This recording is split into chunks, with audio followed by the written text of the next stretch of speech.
I need your help. There's an isolated community in the northern part of Great Bear. Someone there is very sick. What's in the case? See, there's that thing about no questions, remember?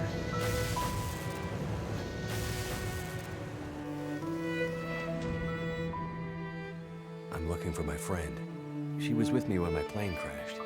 I seem to recall a town somewhere up north, far. What was it called? Hello? Is this the radio station at Perseverance Mills? Ask for Atwood. Atwood. Got it. What's the message? Wintermute. I have wandered these paths a long time, friend. I was a walker, now I'm a watcher.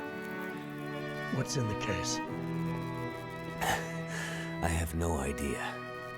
What is in the case? They're all gonna pay now, Astrid. Who are? All of them. We've been in the background, in the shadows, invisible, overlooked for too long. Well, well.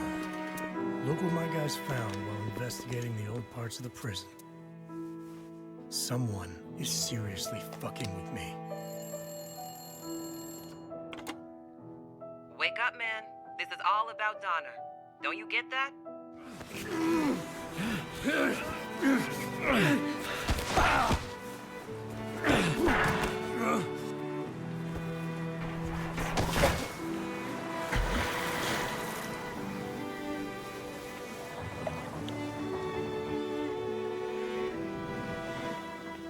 Astrid, you came. You said you would, and you did. But where is the case? Where is the cure?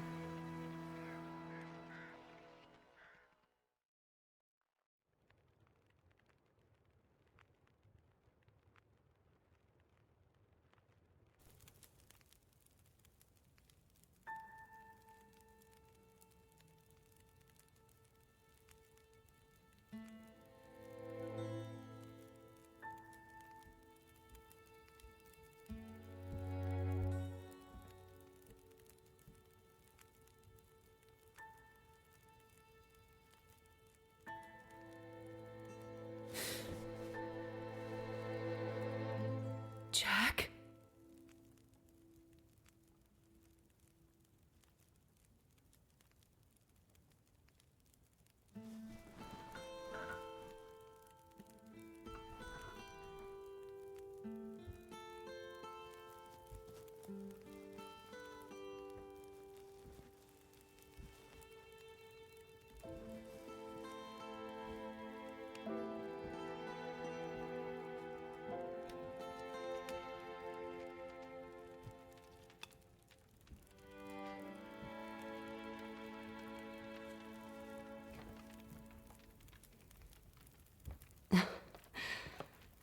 Thank you for coming.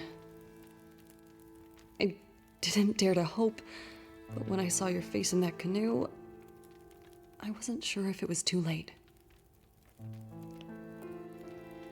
Where? Oh, this is my home. You made it. To Perseverance Mills. I woke up and I thought I saw a child. God, I wish it were true, but I can't see how.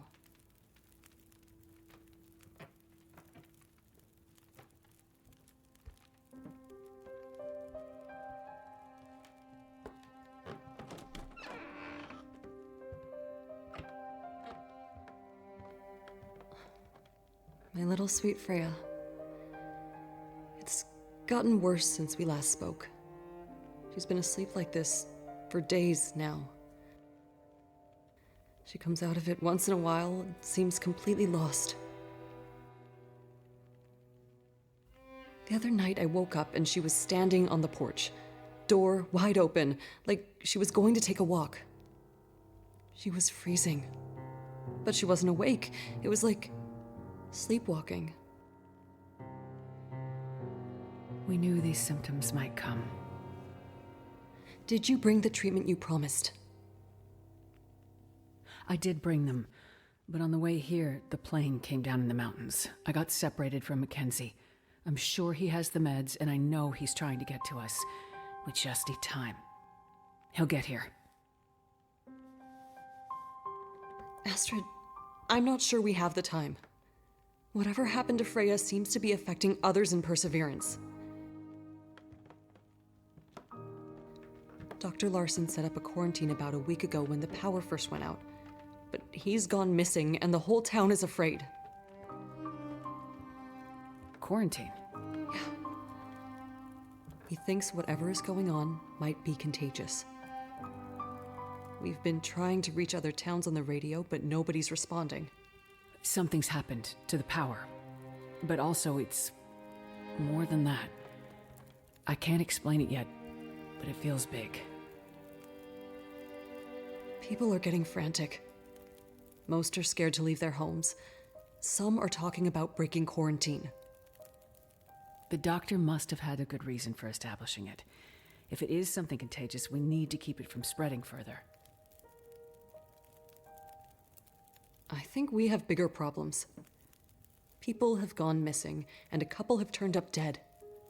Some people are saying there's a killer from out of town, preying on people, catching them out in the forest, strangling them, drowning them. There are all kinds of crazy theories. Everyone is scared, and nobody's thinking too straight. It sounds like the doctor may have had some ideas. Where can I find his clinic? It's near the center of town. Not far from Cooper's Blind, the bar. I'll be back as soon as I can. Be careful, Astrid. Freya's counting on you.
Hope nobody needs this anymore.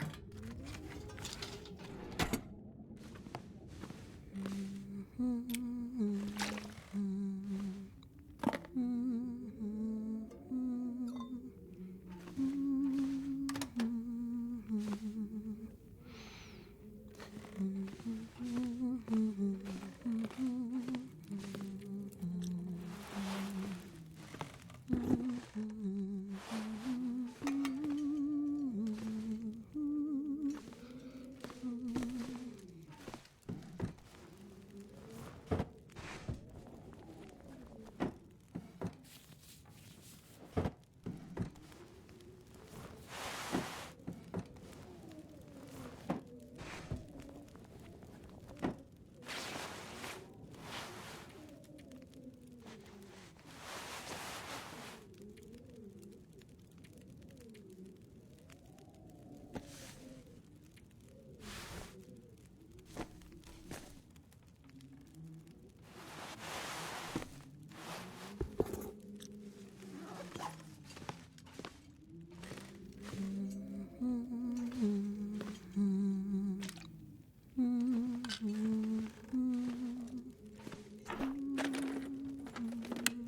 think I can use this.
Damn quarantine. What the hell was Larson thinking? Well, what's he supposed to do? People are scared. Is quarantine supposed to make us feel better? Quarantine from what? We're the only ones out here. Exactly. And where do we even go? Not sure. But it's not Never know. Could end up being useful.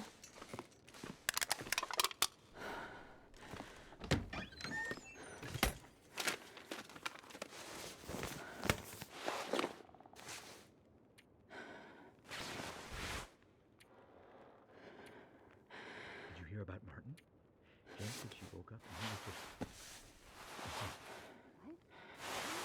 What does that even mean? like, just gone. She woke up and he was out of the bed. The house was freezing.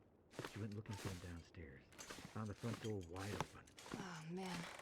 Not another one. Yeah, it's the same as with Ray Wilson a couple of days ago. Yeah, but Ray's always off doing something crazy. I'm sure he'll show up eventually. This doesn't feel like Ray going on the fender. She said his boots and parka were still there. He must have left barefoot and in his pajamas. Shit. Do you think it's the murderer? It doesn't look good. Ah, welcome to Cooper's. Haven't seen you around here before. Right. I've been staying with a friend. Ah, right. You're Jane's friend from the mainland. The one from the canoe. You feeling any better? Yes, thank you. I'm looking for the doctor, Larson. Any idea where I can find him? Well, you're not the only one looking for the man. The good doctor set up a quarantine here, what, a couple of weeks ago now? After everything stopped working. Said strange things were happening. People going missing, weird stuff. I'm not sure. He's usually such a level-headed guy. It's not like him to just disappear in the middle of all this. When was the last time anyone saw him? It's been days at least. It's a bit hard to keep track, honestly. Every day another refugee from the cold, or three, showing up and camping out here at the bar. I'm sure they appreciate having a safe place to stay. Well, Most of them wouldn't stoop low enough to pass the threshold in good times, but I don't hold it against them. I'm happy to be able to help, as long as there's wood for the fireplace and booze for the patrons, that is. At least I don't expect the wood to run out. Well, if you have any suggestions for where I can start looking for Dr. Larson. His clinic is just up the street. He leaves a spare key at the bar in case of emergencies. I'm sure he wouldn't mind giving a friend of Jane's a chance to look around. He's almost family to them after all those hours sitting by Freya's bedside. Thanks. I'll start there. Might be worth taking a look at the constable's office, and the co-op too. This is a small town, so news and drama tend to show up in those places first. Got it. Thanks. Stay safe out there. And watch out for the mill workers. Someone tried to burn the place down about a week ago. They're convinced it's the same person running around murdering people in their sleep. So they're a bit on edge. You don't sound like you believe in the murderer theory. Not my place to say. I mostly listen to people and keep my opinions to myself. I will say that I've lived here for years. A remote place like this is dangerous by nature. We're always only one careless step away from a very bad situation. It can bring out the worst in people. Thanks for the key. I'll bring it back when I'm finished. You stay safe out there. And if you get too cold, feel free to come back to warm up a bit. I'll keep the fire going as long as I can. Thanks. I'll be careful. Look, all I'm saying is it doesn't make sense to just sit here.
I'll take it.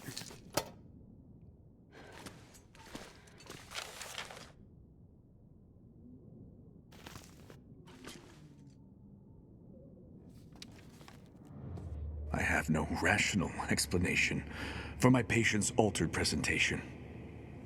All that is left is the irrational, and I do not want to go down that road quite yet. Ever since the night we lost power, everyone has looked to me for an answer. But my limited journals are useless without a connection to the mainland. I will press on, but I fear it is time to involve law enforcement. In whatever fashion the law remains on this tragic island, in the middle of this catastrophe. Doing my duty, I will pursue the leads that I can, as I can. I have enlisted the local constable as well. He is here lately on his usual rotation. if also eager to leave once he saw the basic quarantine I pushed for. But he is hardy, and he seems dependable enough. We will see.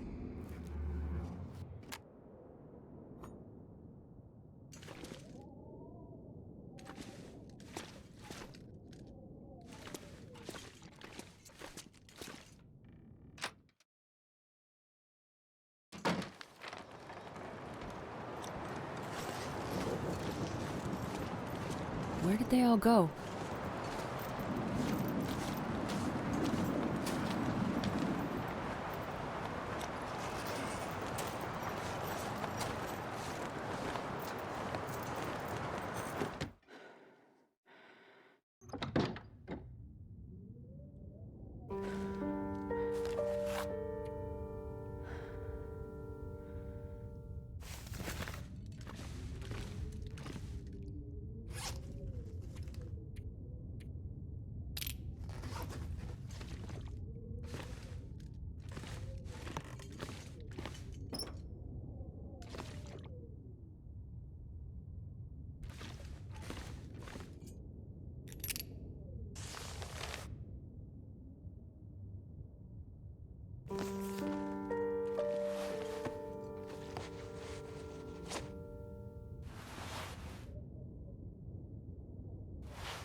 Okay, an improvised morgue.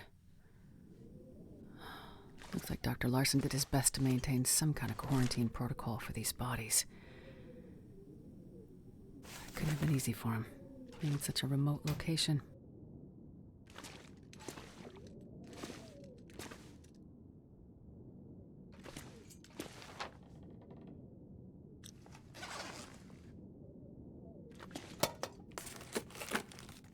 Well, this stuff will come in handy.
People missing. All over Great Bear. This'll come in handy.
His notes are detailed, yet vague.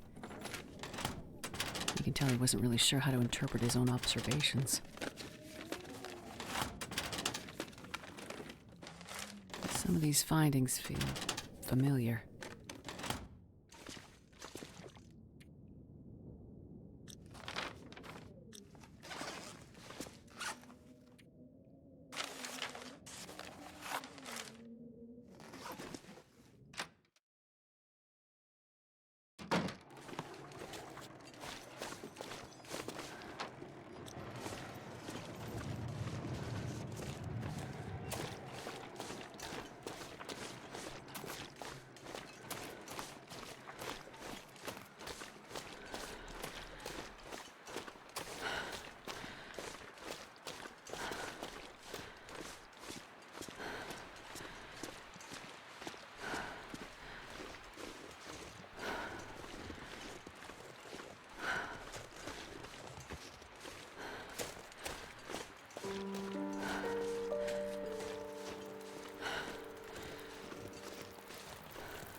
Hey, what do you want? Hi there. I'm just looking around. Well, don't be doing that. Easy, Jean. She looks harmless enough. Trust no one, that's what I say. You guys guarding the mill? Yeah, can't be too careful. You're obviously new here, so let me fill you in on the situation. Someone's been going around murdering people, and that same someone is trying to burn the mill to the ground. Come on, Jean. You sound so paranoid right now. How else do you explain what's going on here? Could it be that the events are unrelated? Events? Unrelated? What are you, a cop? A doctor, actually. You a friend of Larson's? No, I hear he's gone missing. Yeah, missing. Like all the others. And the dogs. Holy shit, Jean. You're too much. What? You think it's all some kind of coincidence? I mean, I don't know, but it seems a bit far-fetched. Can I take a look around? Maybe I can help figure out what happened. No way, lady. Nobody's getting through these gates. Not until whatever crazy asshole out there is behind bars. Or even better. Hell, Jean. When did you get so bloodthirsty? Look, nobody messes with the mill. Nobody. Without this place, we have nothing. No reason to be here. The town would just disappear. You're so dramatic. I'll leave you to it. Be careful out there, lady. Weird shit is happening. I'm sure everything will go back to normal once the power comes back on. Yeah, and I plan to make sure there's still a mill left when that happens. I'm telling you, you have to stop listening to all that paranoid conspiracy shit Terry's always raving about on his radio show. Radio show? Yeah, Terry runs his own personal radio station out of the old radio hut above town. Mostly plays music, but occasionally when he's been smoking a bit too much, well, let's just say things get a little crazy with his theories. Listen, that guy knows what he's talking about. No, that guy thinks he's living in the X-Files or something. Trust no one! Come on, man. Trust no one.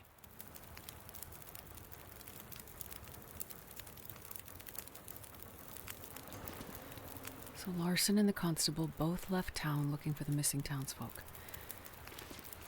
Each of them is a piece of the puzzle of what's going on in Perseverance Mills. Need to find them.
them way out here.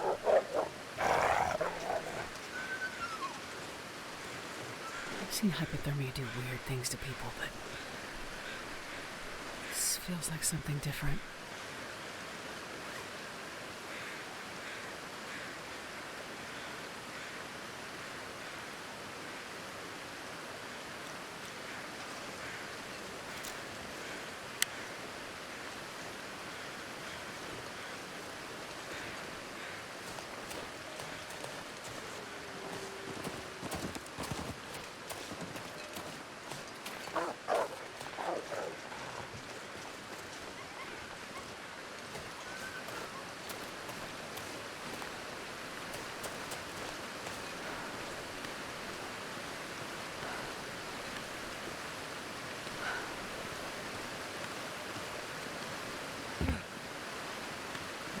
Bad feeling with these missing people.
Hope nobody needs this anymore.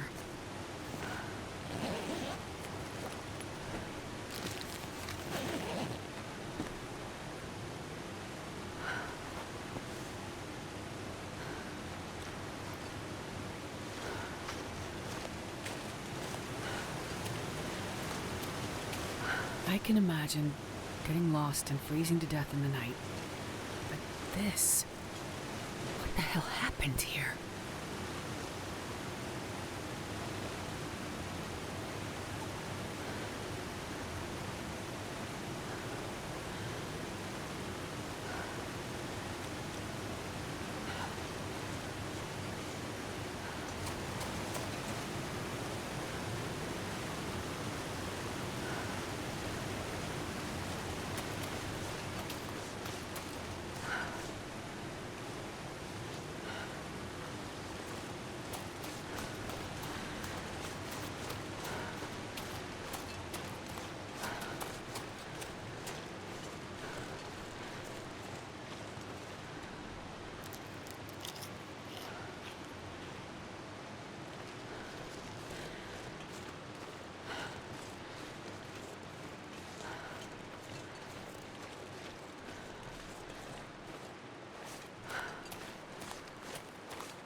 can use this.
Frozen in place. How does this happen? I need to get one of these bodies back to Larson's clinic. An autopsy's the only way I'll get answers I need.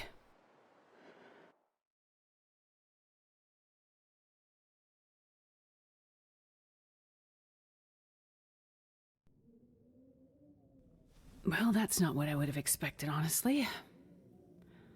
Larson was clearly onto something, based on his notes and the questions he was asking. And those other bodies, the other missing people he mentioned in his notes from months ago.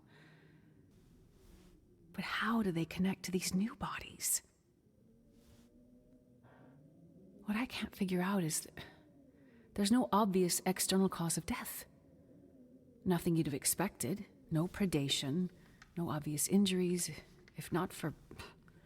I'd have said something maybe like a heart attack or hypothermic hallucination, but this body, it's like the others in Larson's notes. This person died with water in their lungs. Salt water. They drowned. It makes no sense.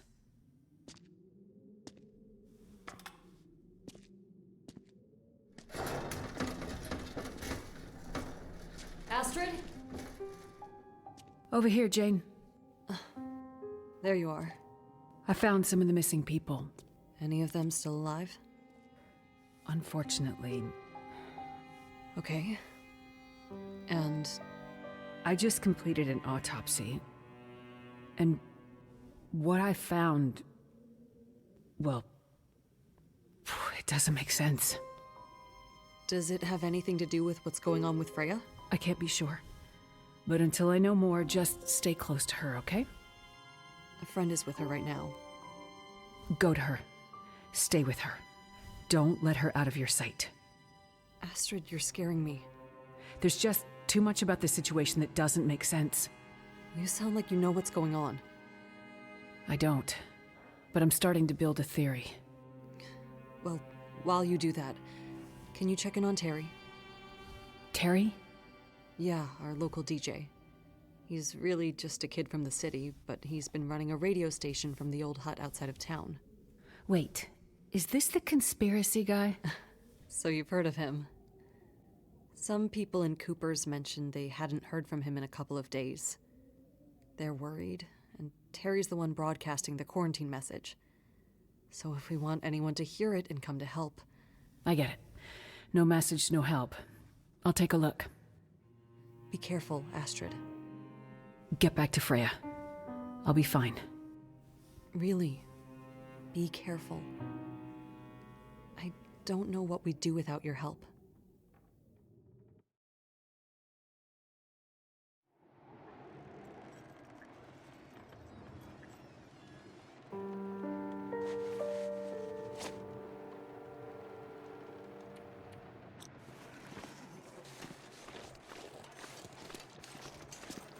Okay, now to find that radio hut.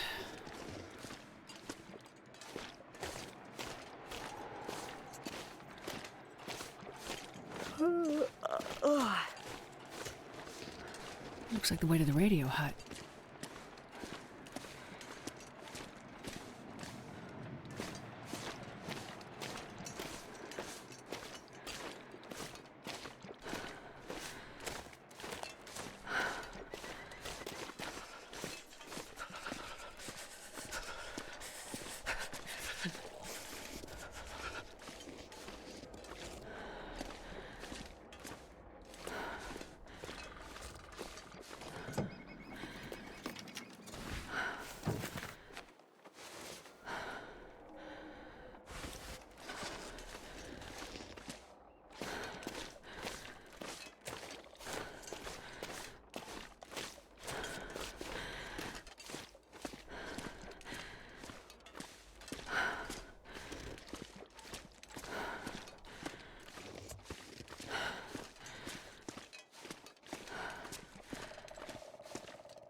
Must be that guy Terry's hut.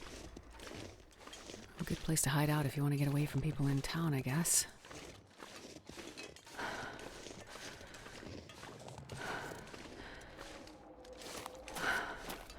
Smoke from the chimney.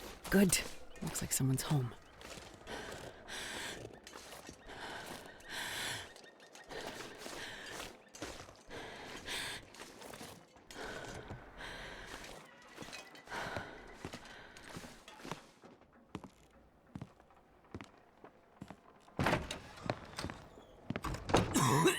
Look, I'm gonna bring them back, okay? I promise.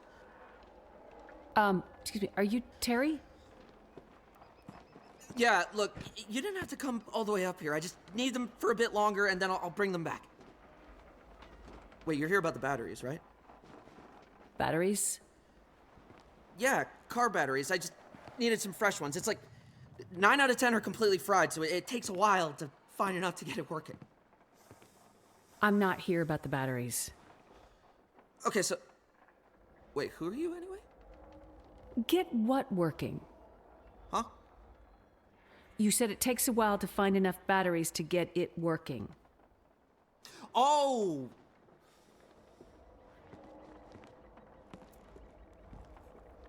You better come inside, because that's the story.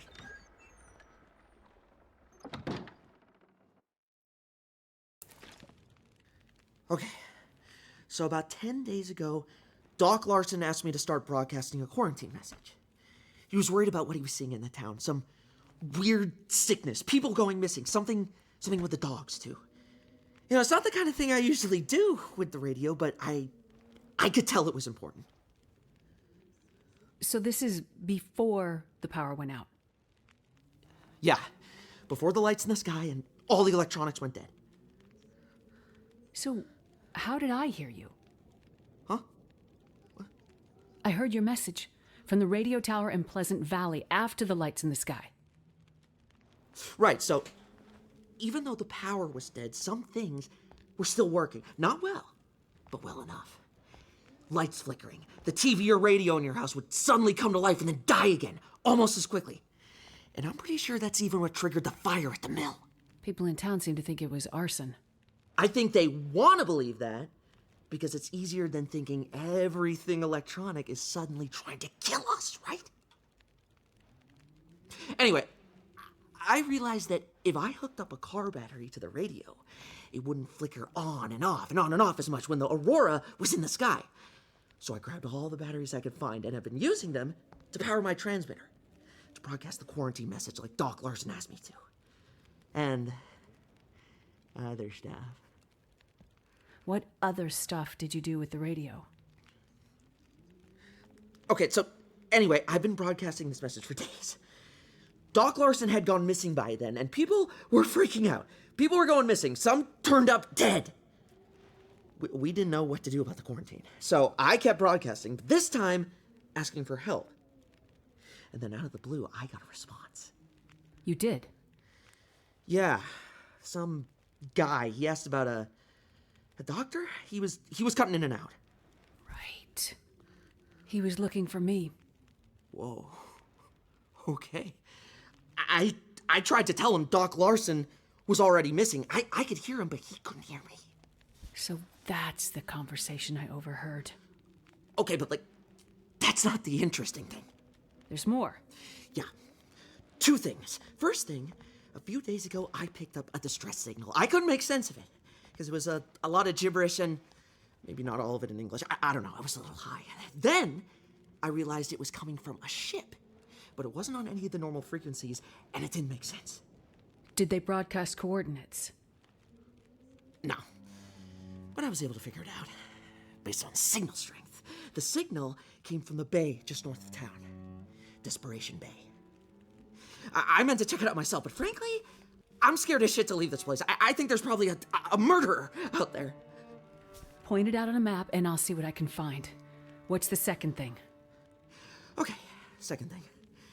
This one is especially cool, like something big. About a week ago, I was just minding my own business, rotating the shortwave around to see what I could pick up. And something absolutely massive came through. This was just before the power went out, now that I think about it. What do you think it was? No idea. But whatever it was, the signal was powerful enough to take out my favorite unit. I've never seen anything like it. Just fried it, just then and there. I mean, I had to dust off this archaic museum piece to keep broadcasting it. It literally uses vacuum tubes, for crying out loud. How else am I gonna keep calling for a doctor or someone to help protect us from the murderer? Terry, what do you think the signal was? I've never seen or heard anything like it before. Signal monitor was off the charts. It just buried the needle and then some.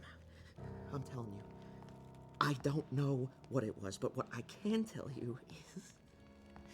Yes, Terry? It came from up there.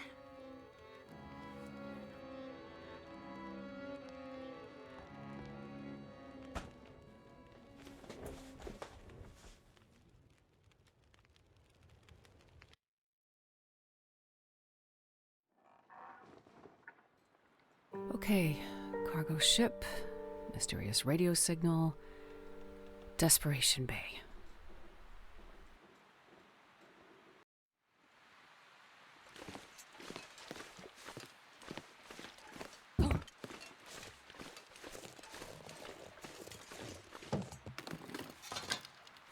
I'll take it.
place has been here a while.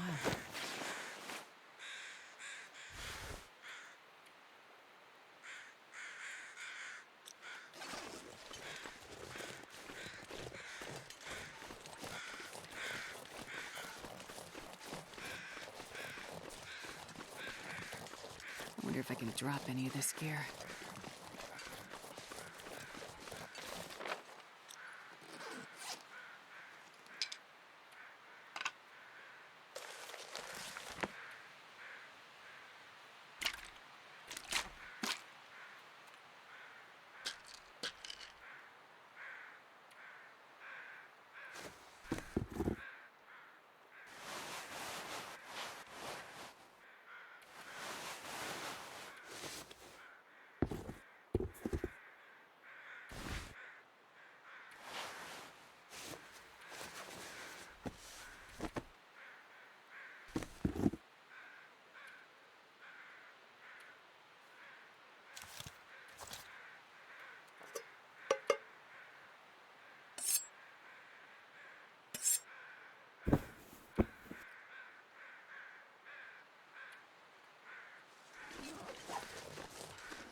Well, this stuff will come in handy.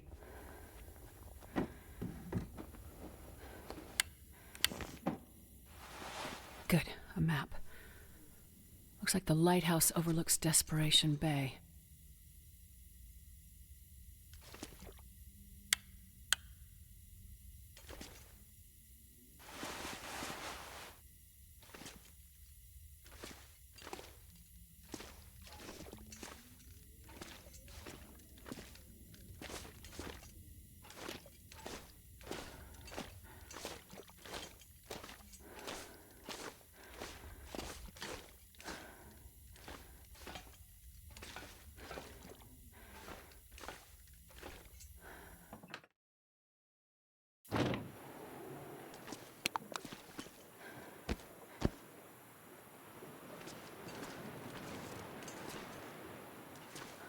Looks like some kind of cargo ship. Must have floated into the bay after it ran out of fuel. That must be the ship Terry heard the message from.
This must be Desperation Bay.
It's so remote out here.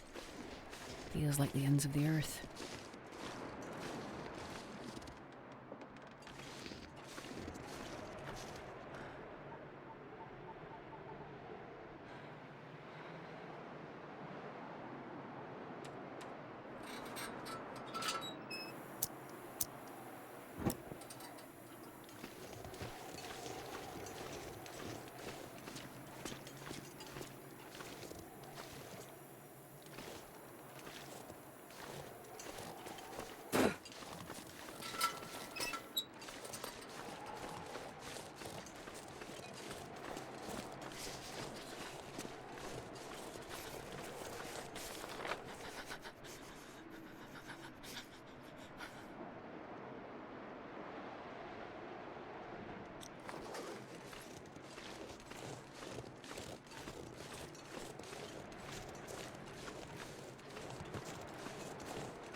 knows this stuff?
This'll come in handy.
Gotta find my way down to the beach.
Okay.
Got to be a way through this maze of ice.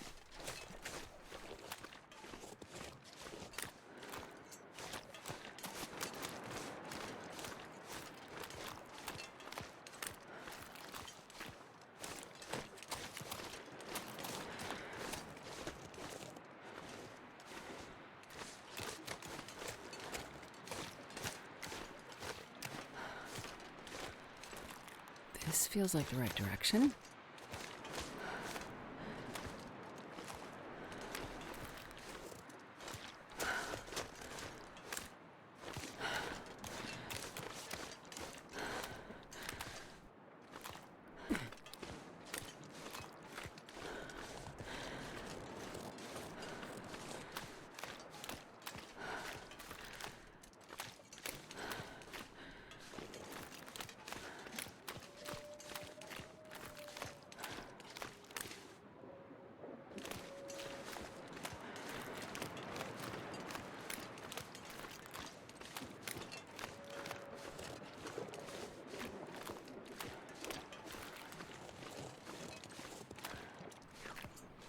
Frozen in the ice.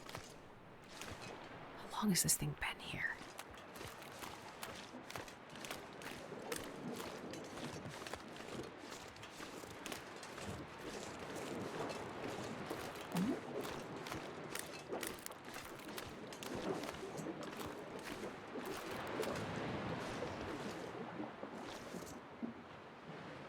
Can make out the ship's name.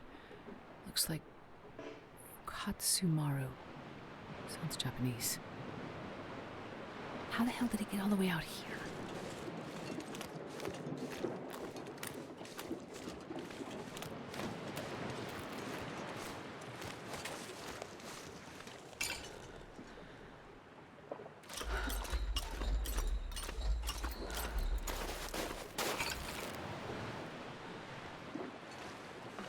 Made it. Is anyone there? Damn. This place is spooky.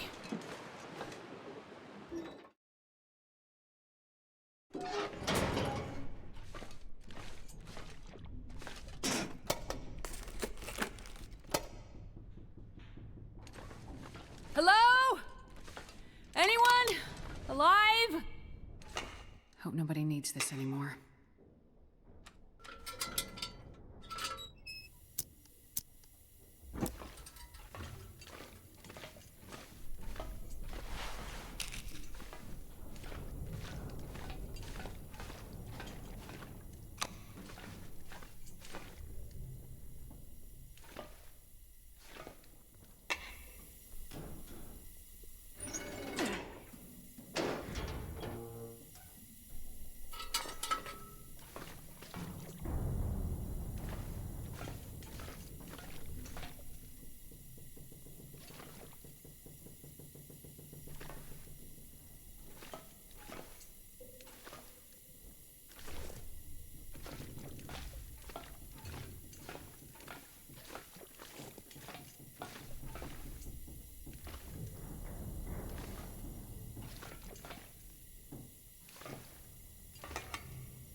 tied up?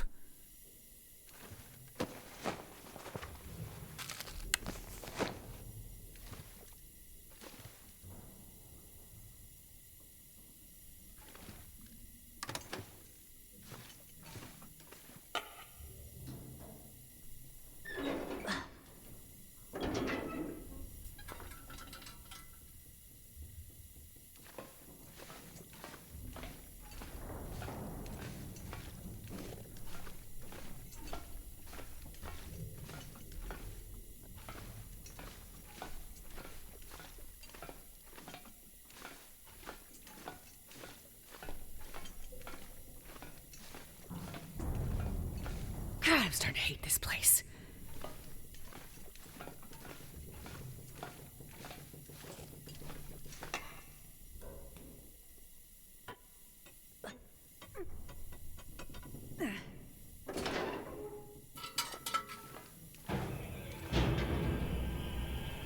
What was that sound?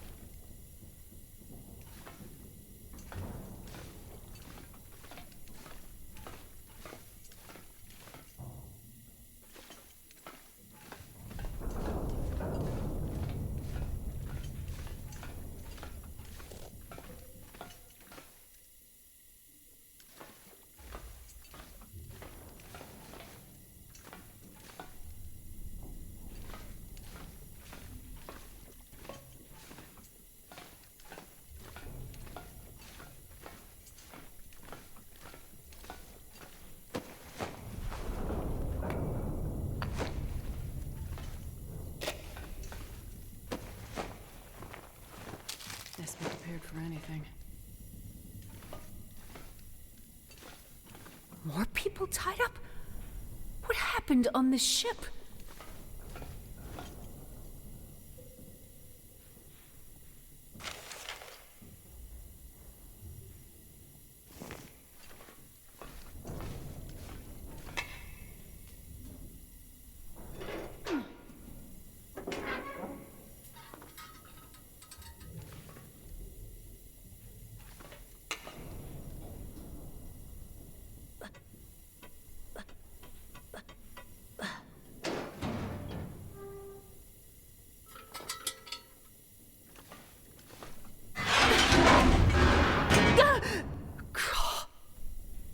Not expecting that.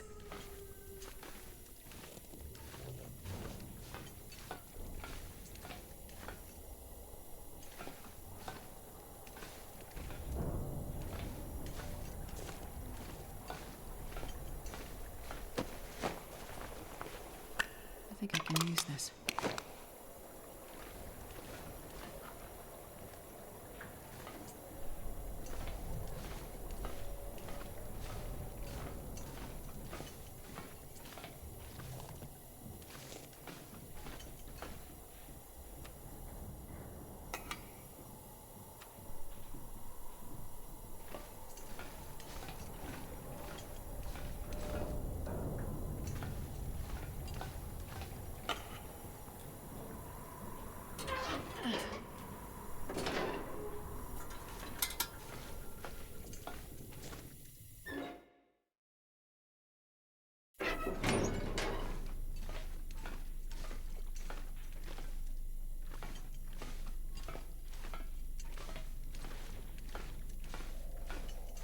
Oh no.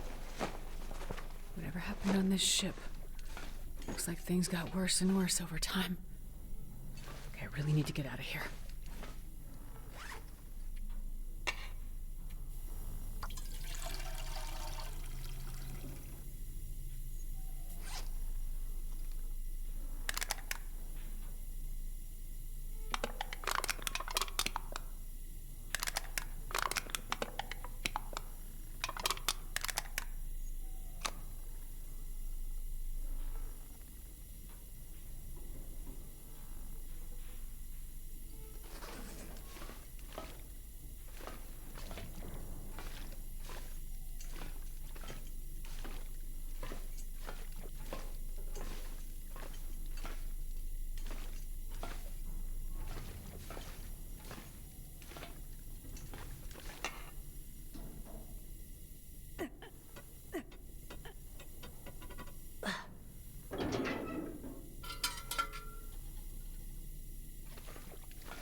Looks like signs of a struggle.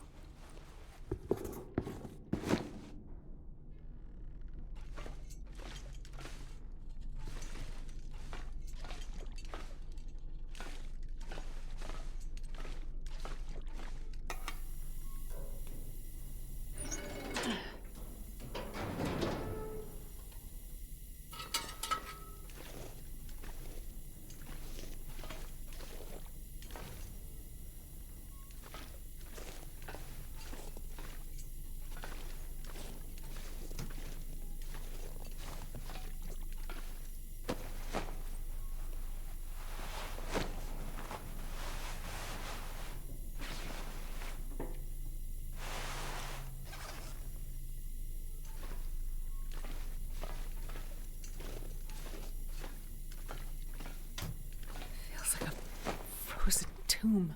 I'll take it.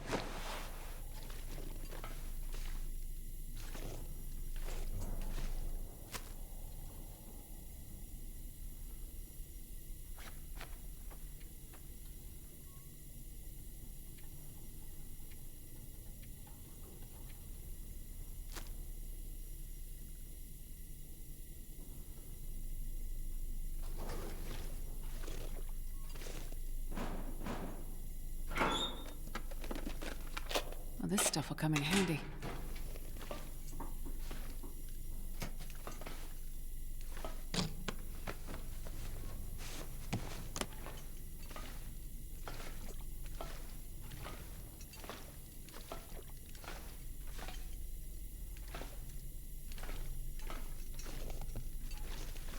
I wonder what this says. This will come in handy.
Hope nobody needs this anymore.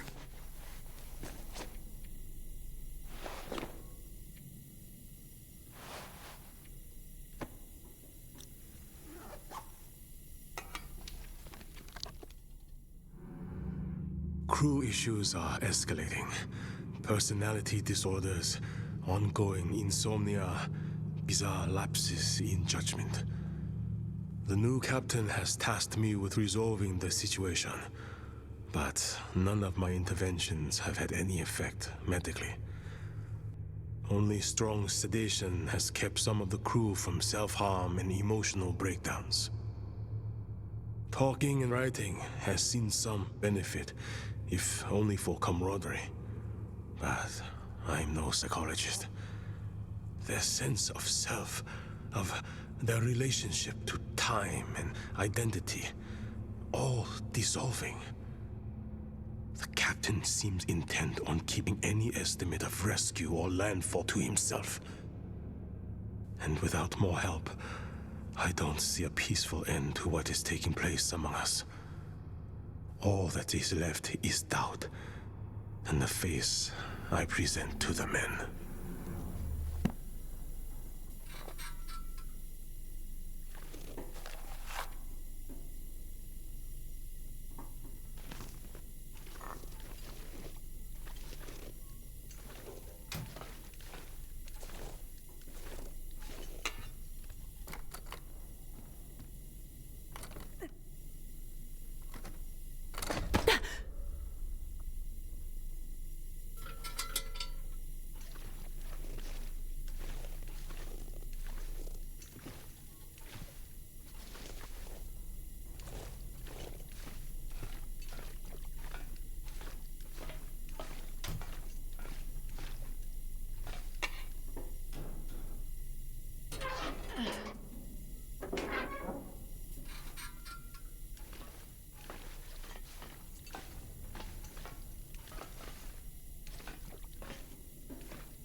Shit!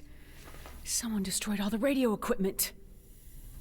Must have been after Terry picked up the distress call.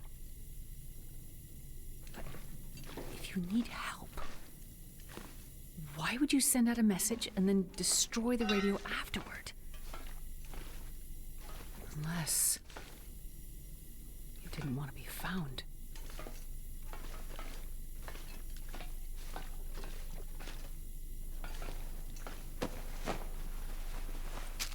That'll be useful.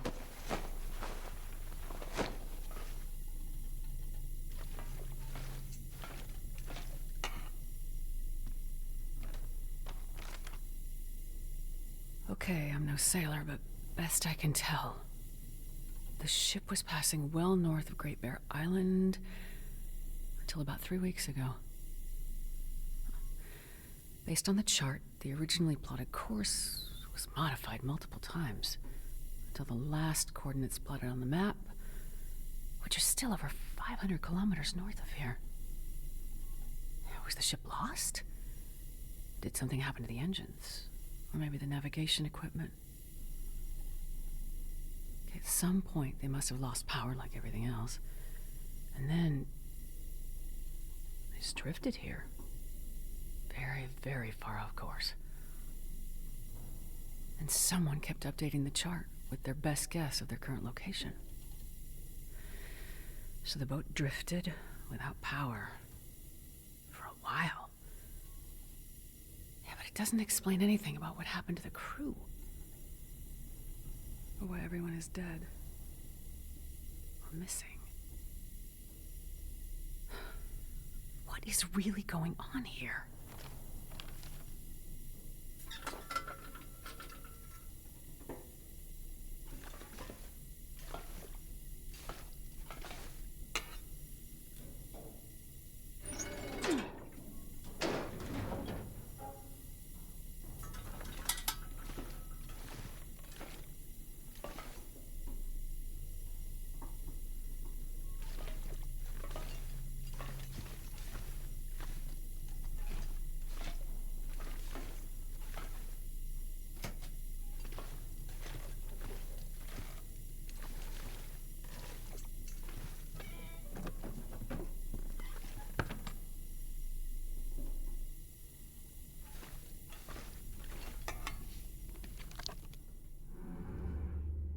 Best I can tell, it's been 14 days now since they picked me off my trawler. Engine dead, no GPS, dense fog, and this big bastard of a ship appears out of nowhere.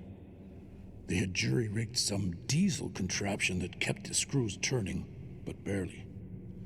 Crazy but smart as hell, these guys. At least what's left of them after their old captain wandered overboard. And we keep coming across small boats with some survivors. They all have the same story. The lights showed up, and their ships went dark. No power. A few speak English, but they can't seem to tell me what the hell happened after the light showed up. As much as I'm grateful they found me, they dropped me into a big mess by electing me captain. but I know these waters, and based on how badly the crew's holding up, I wouldn't trust them to find a port anyway. Guys tied to their bunks, men throwing themselves into the sea. Never seen or heard of things going sideways like this, no matter how long they've been out. They keep jabbering about the call of the lights and a burning fire. It's for sure a damn strong aurora some nights, but I don't see what's so mystical about it all. But we have enough food for now, calm seas, and a good course for landfall soon.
God.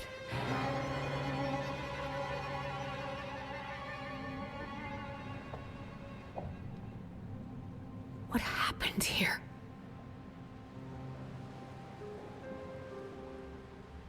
It's worse than I ever imagined. I need to get back to town and warn everyone.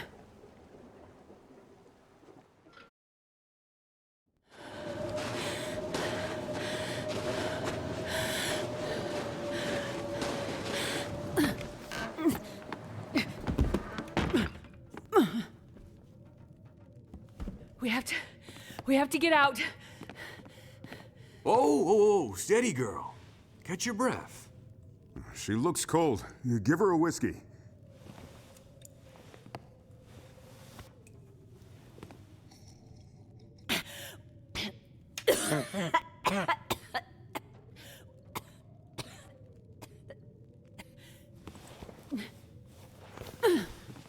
Let's try that again.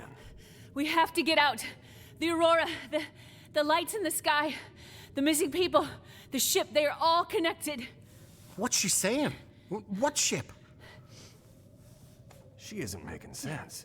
The cargo ship, the Fukatsumaru, stuck in the ice in the bay. The missing people, all called to the water, trying to drown themselves. The ship's crew and passengers, all dead. The aurora singing to them. We have to get out. We need to find shelter somewhere inland, away from the water. She wants us to leave town in the middle of this quarantine? And with a murderer out there? There's no murderer! Please, we need to go. It's not safe. Maybe she's right. She sounds crazy. But go where? What is she talking about? Drown themselves. What ship? Listen to me.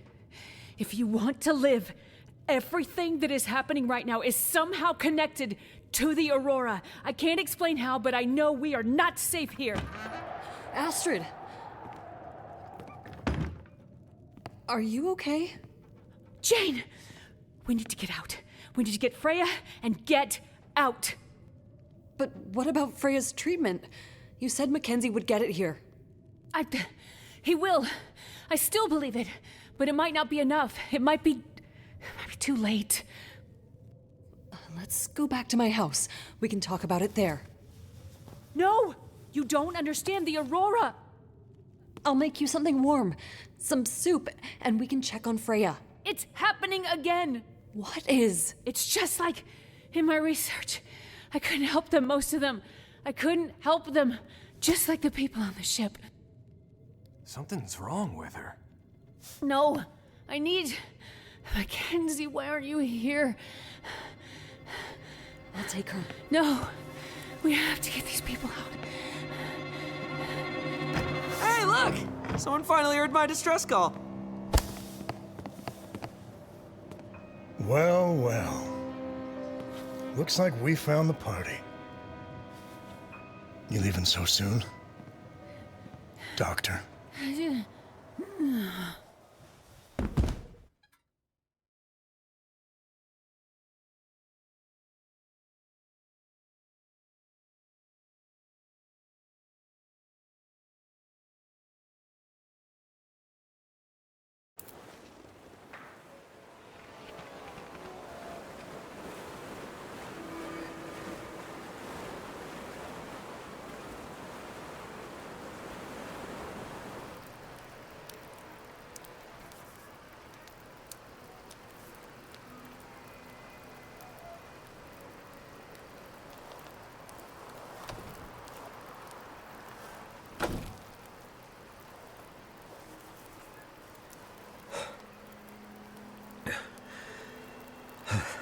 Another night out in the cold.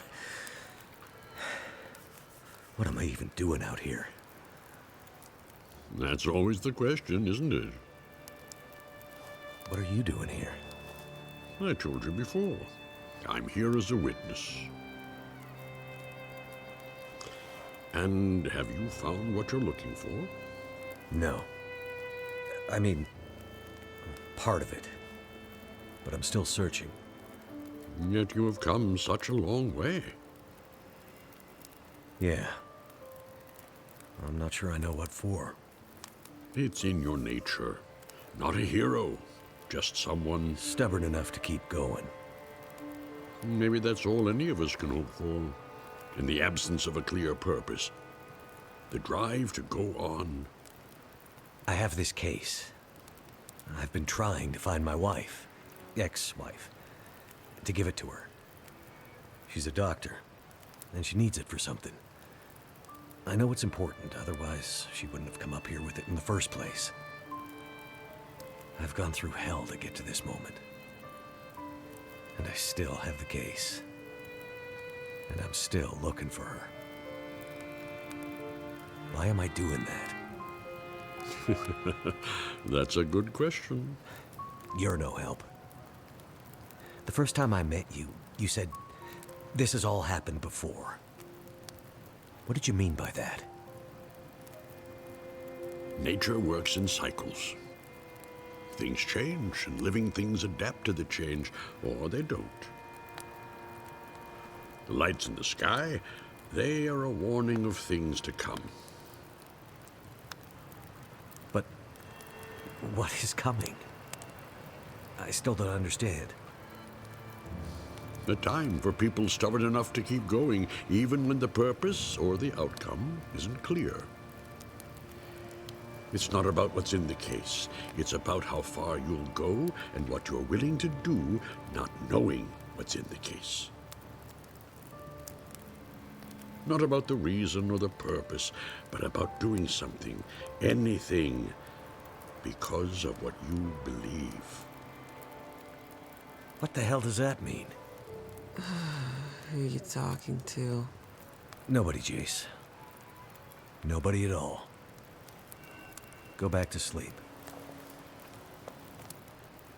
Can't you just tell me what's going on?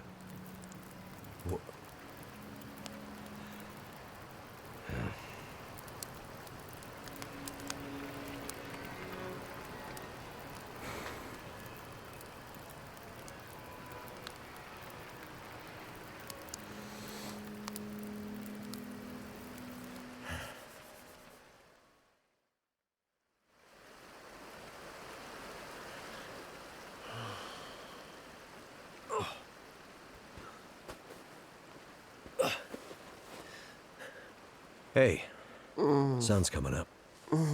Gotta get moving.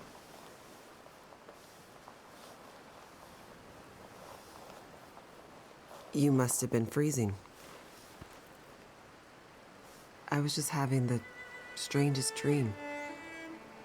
Oh, yeah? Yeah, I was at the beach. It was summer. My mom and my sister were there. I was a kid, but my sister was grown up. You know, messed up dream logic shit. I was afraid to go in the water, but my mom and sister said, "It's okay. You'll be happy in there." So we all held hands and started to walk into the water. And I felt it come up over my feet, then my ankles, then my knees, then my thighs, higher and higher. I said to my mom, "Are you sure this is a good idea?" She just looked at me and smiled, didn't say anything. And then I felt scared. I looked back at the beach and all the people were gone except for a man. I couldn't see him clearly, he was all blurry. We were already too far into the water, but he was tall and I could see that he had a beard and a big blue coat, kind of like your parka. And I remember thinking, he must be so hot wearing that parka at the beach. And he called out. He was yelling and waving his hands at us. But I couldn't hear what he was saying. It was like his mouth was yelling, but nothing was coming out. No sound. Screaming silence. And when I looked back at my mom and my sister, they were smiling and singing. But the singing wasn't voices. It was like music from heaven. But instead of making me feel safe, I felt afraid. I tried to pull my hands back to swim to shore, but I couldn't. They were holding too tight. I screamed, but my face was already in the water. My mouth was so full of water, I couldn't spit it out. It was like tar in my mouth. And the underwater was black.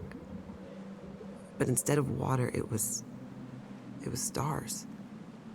And the ocean was space. And then I woke up. Well, that's some dream. Yeah. How about you? You sleep okay? Yeah, sure. You okay to walk? I feel like I've been hit by a truck or maybe a train, but I'll manage. We'd better get going.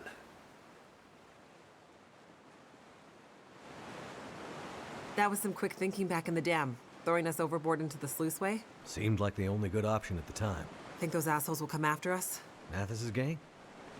Hard to say. But we probably shouldn't stick around. We need to get back to Atwood.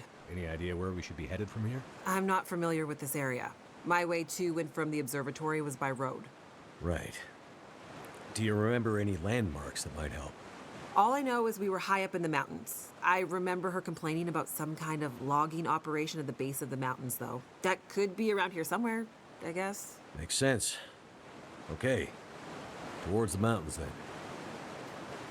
Keep up, Mackenzie.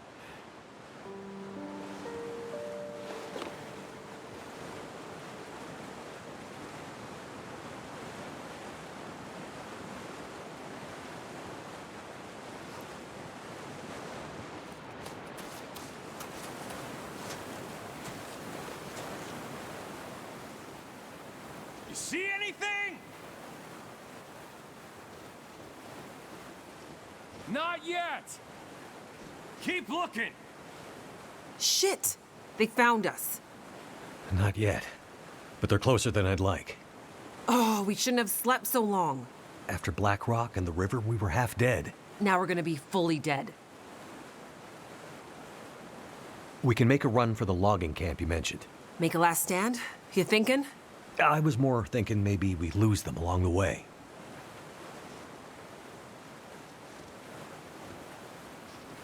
I have an even better idea. We'll split up.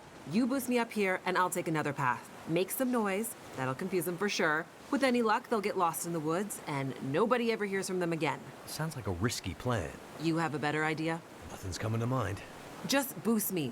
I'll lead them away. We'll regroup at the logging camp. Okay, but be careful. I have a bit of unfinished business with these clowns. They aren't messing around, Jace. Yeah, but neither am I.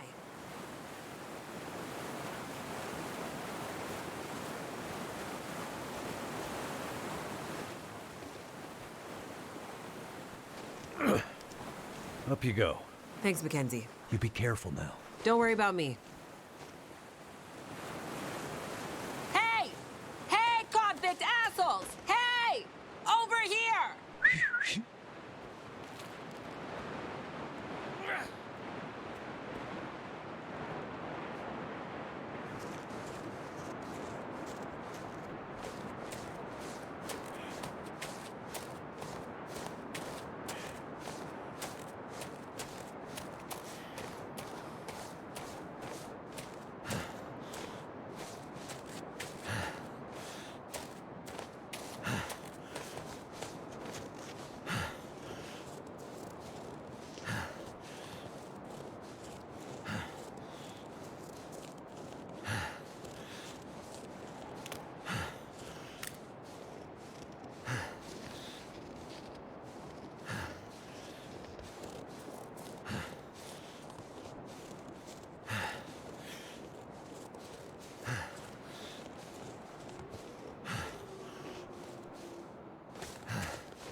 Hey there.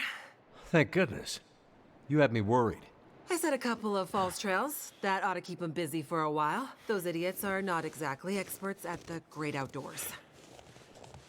I don't like this. You see any signs of the logging camp yet? Nothing. What's that over there? Huh? Looks like That'll something in come the snow. handy. I'll check it out. Good. Keep going. I feel like we're getting closer. Be careful. You too.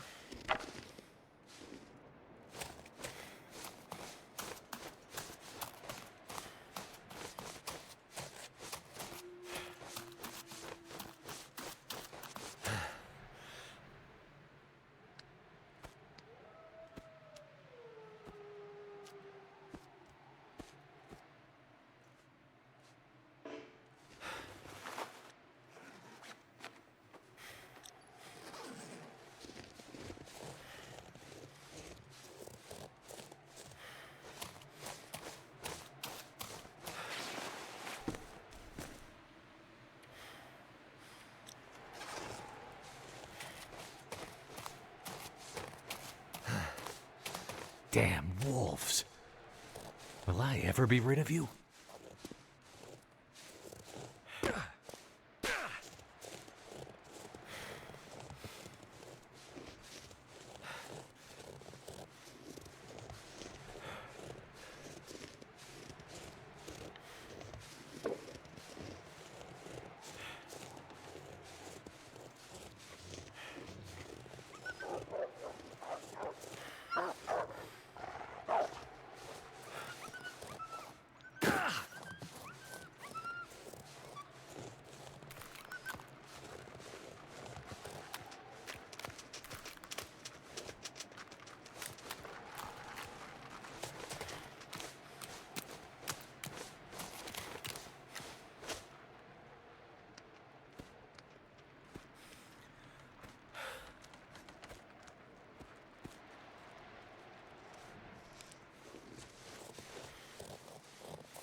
I'm telling you, that was her voice. The girl from the prison.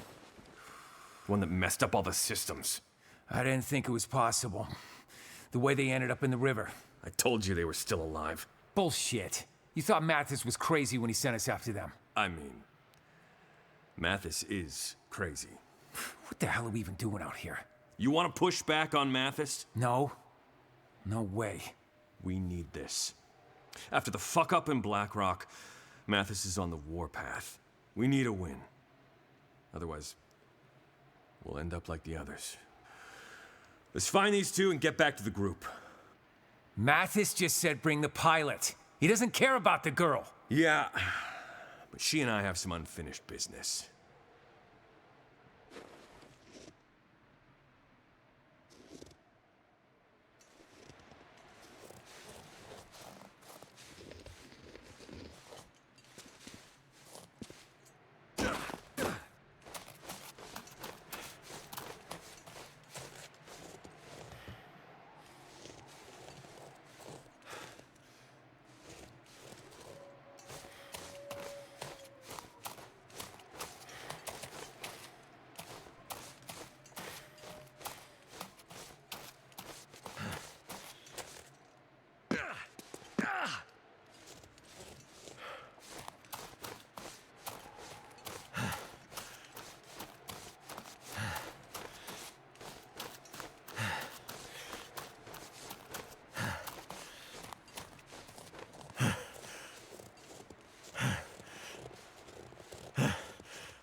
this again?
Fingers feel numb.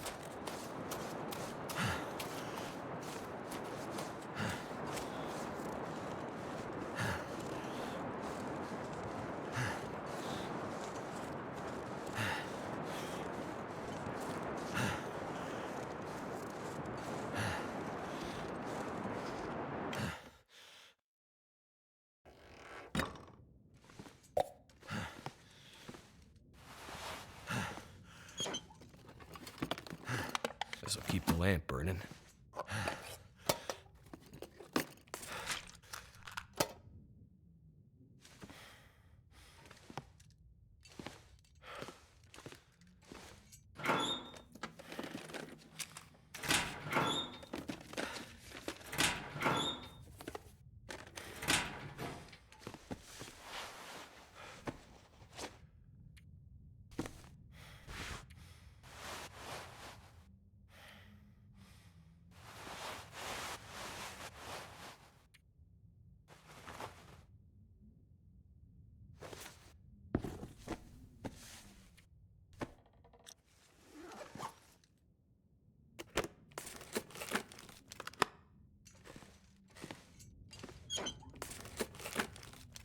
Hope nobody needs this anymore.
Great.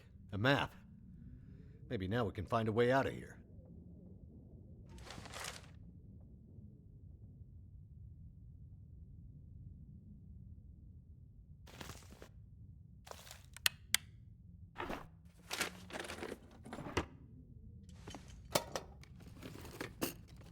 This'll come in handy.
You made it.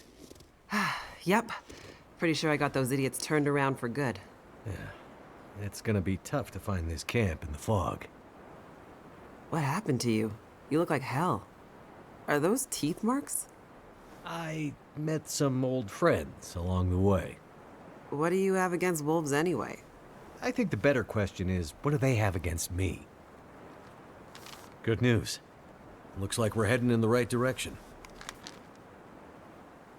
Right. Great. A mine.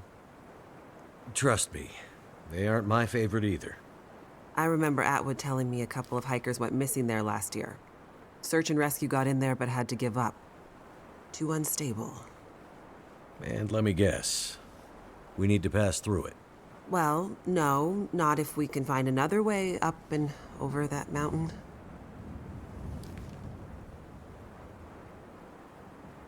Unstable mine it is then. Except, I don't know if I can do it. We'll go slowly. I'll help you. No, you don't understand. I don't go underground. Mines scare the shit out of me. I'm claustrophobic. Okay then.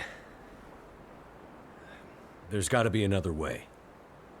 Well, I guess we could find a way around the mountains. But that would take days. Maybe weeks. I'm not sure we have that kind of time, Jace. Yeah. I'm worried about Atwood. She's been on her own for too long. Let's get closer to the mine and see what we can figure out. Yeah, I mean, it might be one of those mines that isn't completely dark. Our luck has to change at some point. Damn wall! Looks like tracks leading this way. I see boot prints. Finally! Baptist will be pleased. Shit! What was it you were saying about our luck changing? Time for the last stand, I guess. We gotta move. But where? Hear that? The sounds of convicts getting closer? No, the other sound, like rushing water. Maybe the river switches back. Let's go.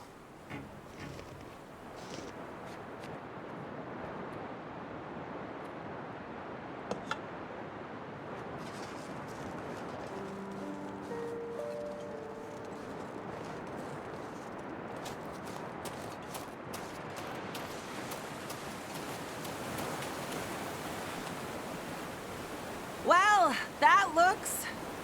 It looks like a terrible idea. I was trying to come up with something good to say, but it looks like a terrible idea. How are you with heights? A bit better than I am with fast-moving water, I guess. I'll see if I can find a way across. Wait here and keep an eye out for Mathis's goons. Will do. And take this.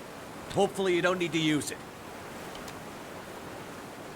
Be careful out there, Mackenzie.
Jace! Get in the cable car!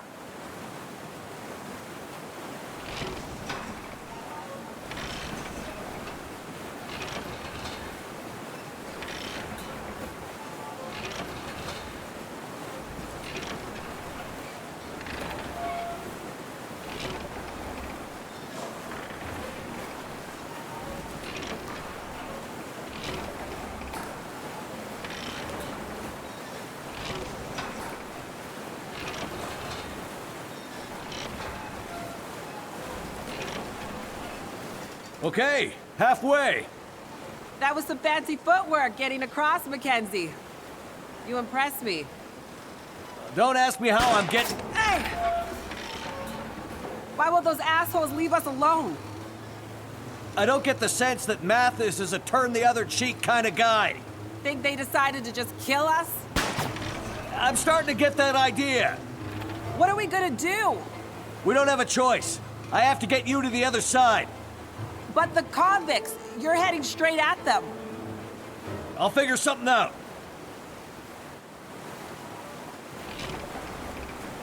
Look!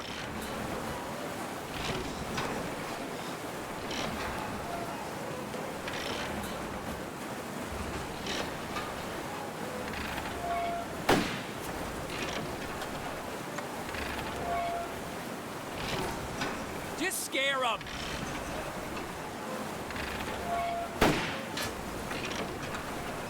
There they are!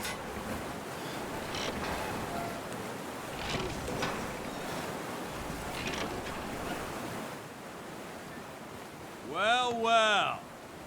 If it isn't the pilot. Well, hello again, guys. You're a long way from the burning prison where I left you. Mathis is gonna be very happy to see you again, asshole. Yeah. Happy to split your skull open, he means. I can't say the feeling's mutual. Get out, and let's get going. What about the girl? I told you, Mathis doesn't care about her. She's not the one he's looking for. Look, guys. Shut the fuck up, man. Let's get going. But... Ow! Damn you! Don't be a hero, pilot!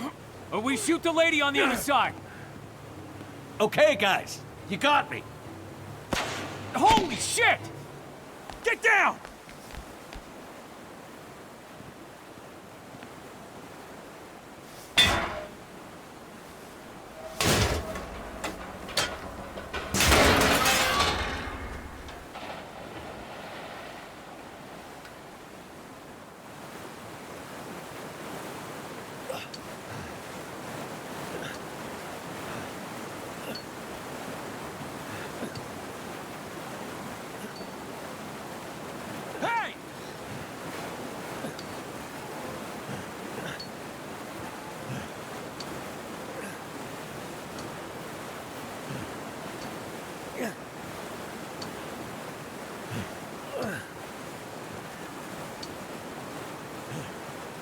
Where do you think you... No!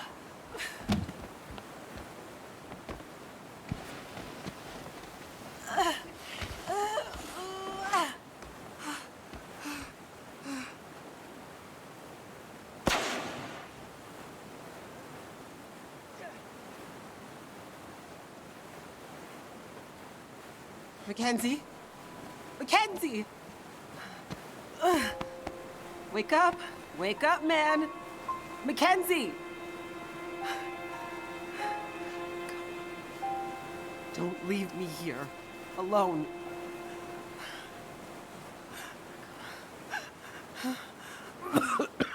Oh. What happened? You've been shot.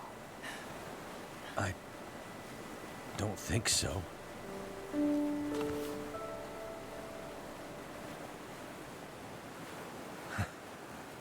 I knew there was a reason I've been carrying this damn thing.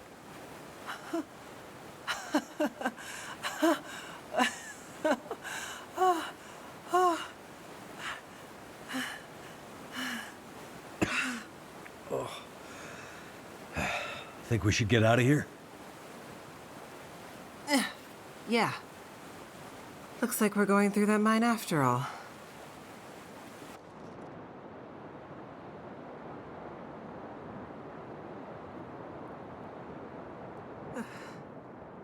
I just need to catch my breath. Good idea. Wait here. I'm gonna look around.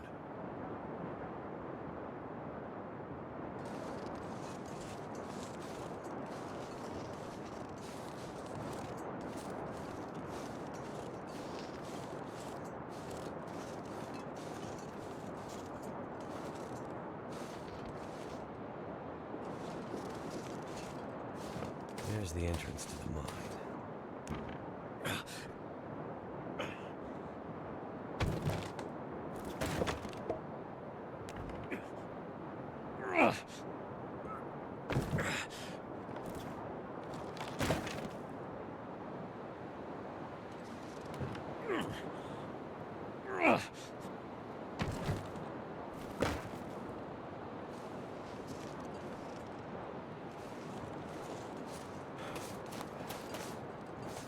I found a way in. I know. You don't like mines. I don't think you understand. This goes beyond not liking something. I'm terrified of them. Maybe I should stay here, and you can go on and find Atwood on your own. I'll scout ahead. Find some light for us. And then I'll guide the way. I won't leave you alone in there. We can do this. Together. Ugh, I feel like I'm gonna be sick.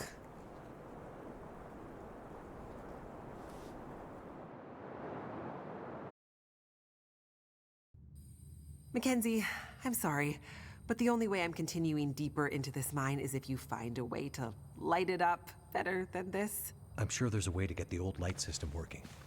Just give me a minute to figure it out. Lights. Thank God. Nice work, Mackenzie.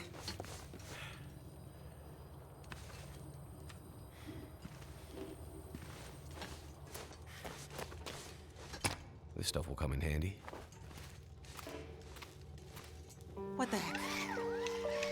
Is that poison gas?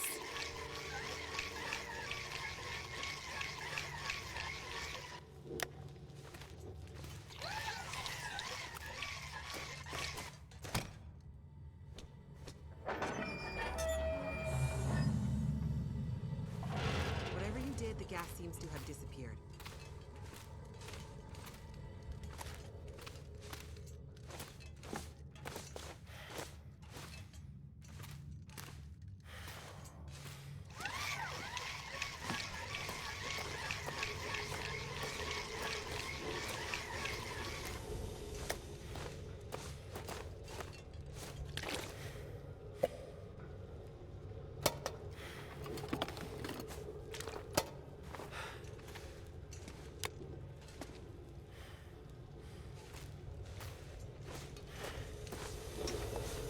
Jace. Yeah? An elevator. Let's go.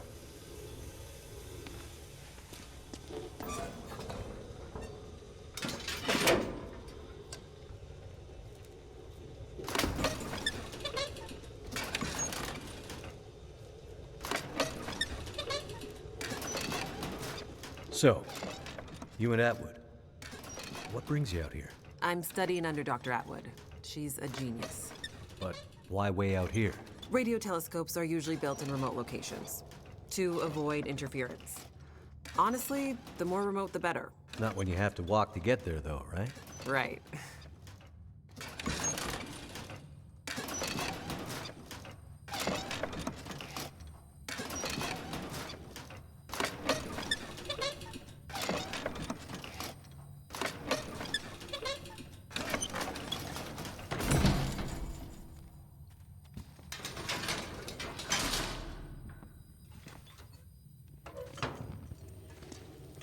Absolute darkness, poison gas. I'm starting to feel like we're not meant to be here.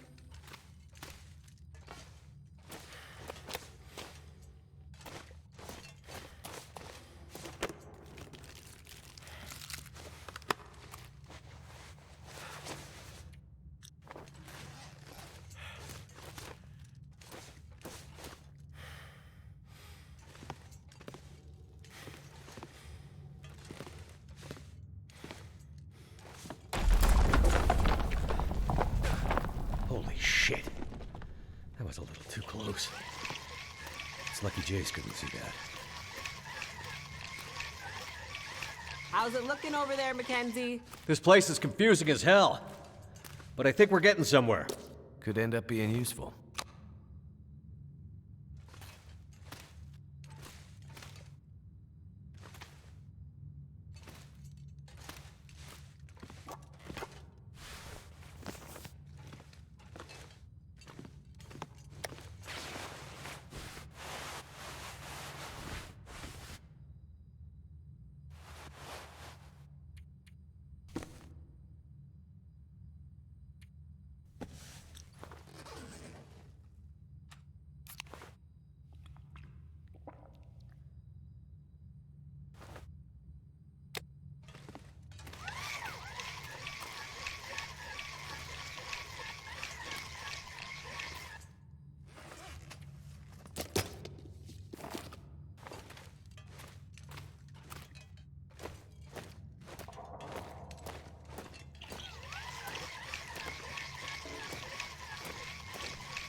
I felt it too, Jace.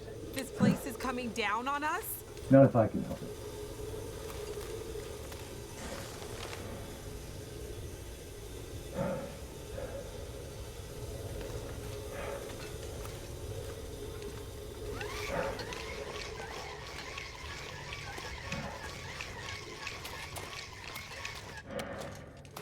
Looks like there used to be a ladder here. If you boost me, I can check it out. See if it's a way forward.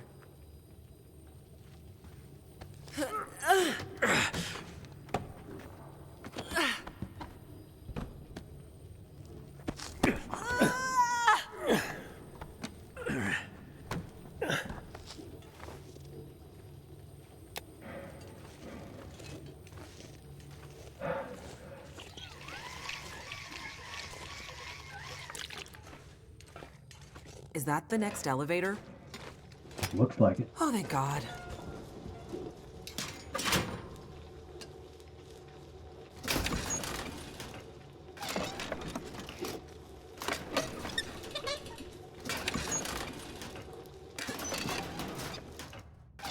So, the hard case. What's that all about? It belongs to my wife. Ex-wife. Must be something important inside. Yep. Must be. You mean you don't know what's inside? Nope. And you're risking your life to bring it back to her? Yep. Mackenzie, Yes, Jace? you're kind of a strange guy. Right.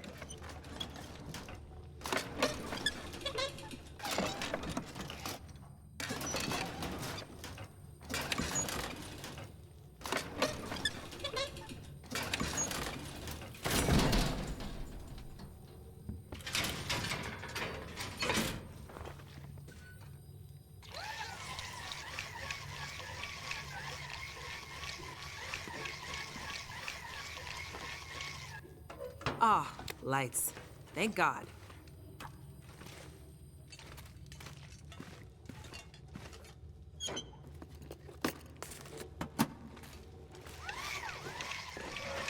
Doesn't look like there's another way around. We need to cross this chasm.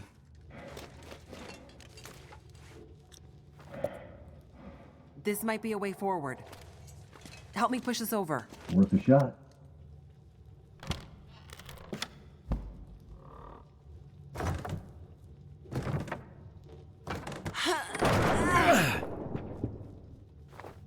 That worked.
Wonder if this is any good to eat.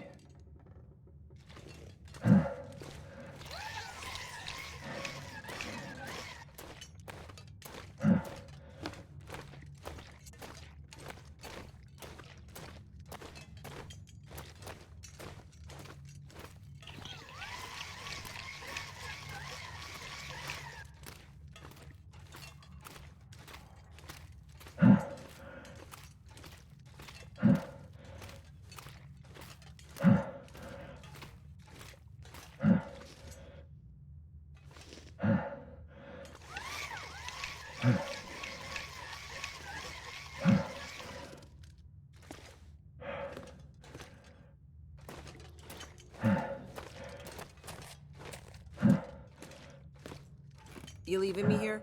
Let me scout ahead. I'll find a way for us to get out of here. Suits me. I'll wait here by the light anyway.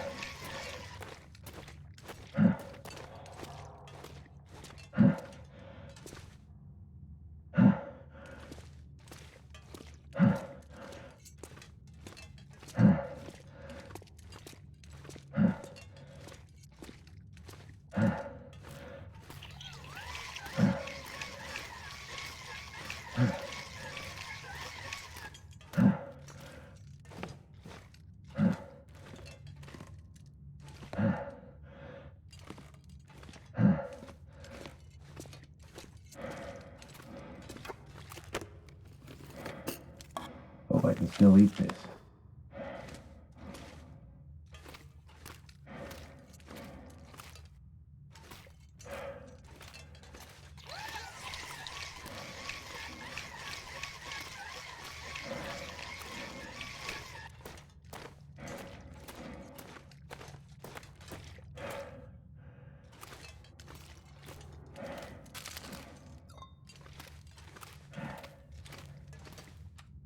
Damn it.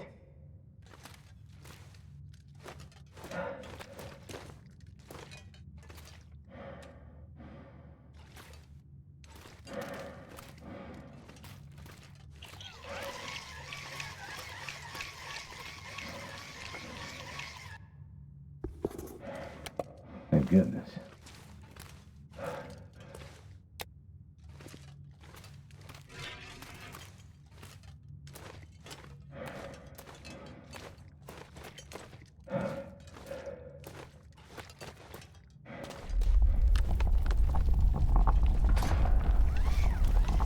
All the shaking and dust and shit is not giving me confidence about this place. In my experience, this is just what mines do. Well, Deep breath. at least the ventilation system is still working in this place. Somehow.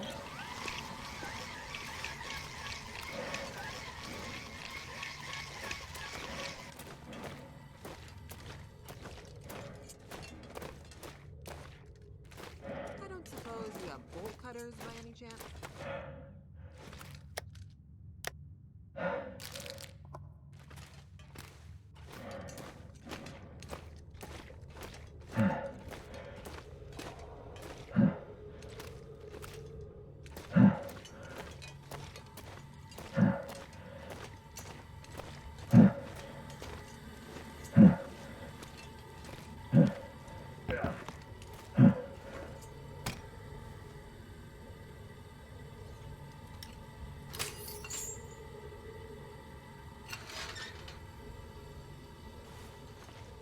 The sooner you find a way to light the next passageway, the sooner we can get the hell out of this damn place. I'll scout ahead.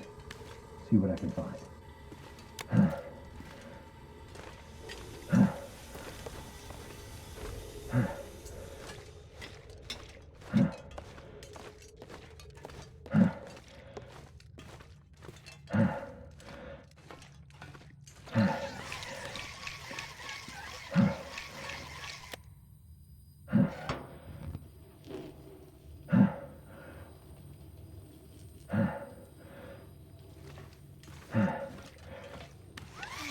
Excited to see a bit of light.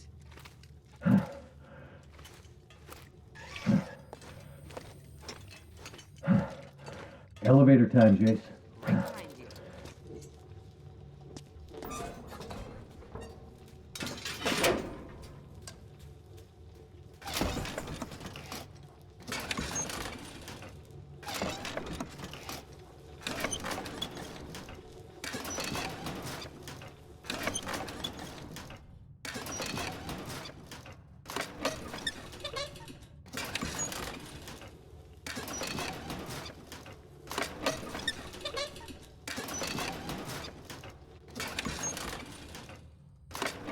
So, your research. What's it about? You know much about astrophysics?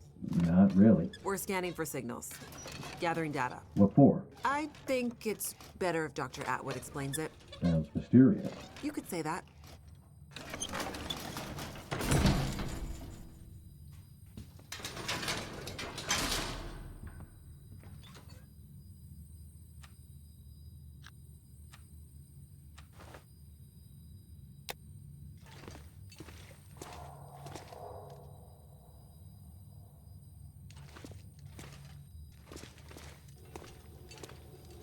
Lights! Great! Now we can really see how dark this place is. Whoa. Relax. The bridge can only break once. This is me. Relaxed. Any luck finding that key? Don't look it.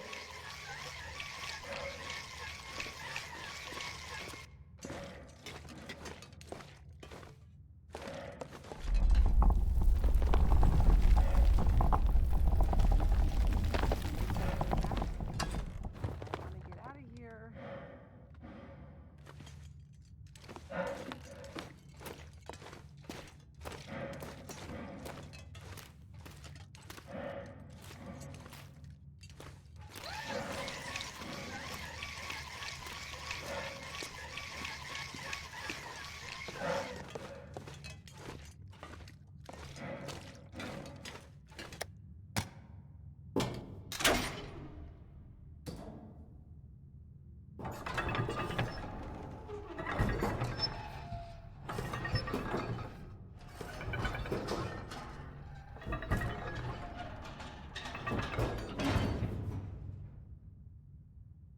Great work, Mackenzie. Now get back over here so we can leave, okay?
Yep. Keep talking. Hearing your voice is helping me orient myself in this confusing place.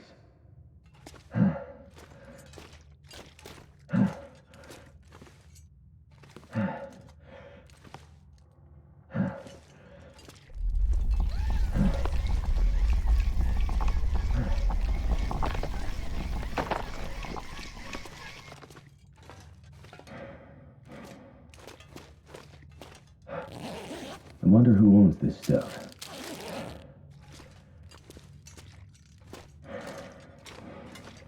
We getting out of here soon, man? The second we can, Jace. Believe me, I don't much like this place either.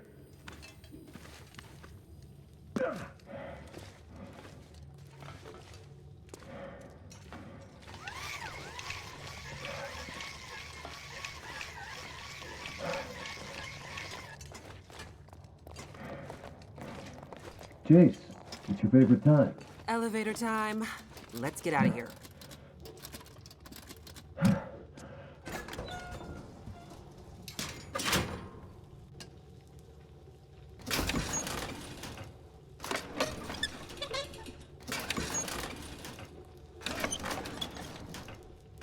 Before, when you asked about my research with Dr. Atwood. Yeah? I'm not trying to be evasive. It's just... It's okay, Jace. We're not all cut out to be astrophysicists. It's not that I don't think you can understand it. Sure. It's more that the research is a little... It's a little fringe. Fringe? Let's just say it's not exactly going to get written up in the regular scientific journals. You have no idea what Dr. Atwood's doing up here, do you? I mean, mostly. Mostly? Yeah. Mostly.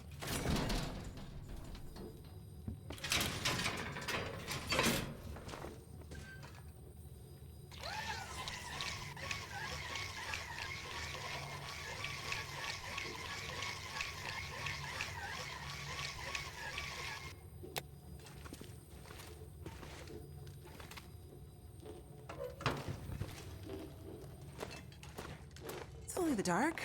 Nothing to be scared of. Wait, what is that?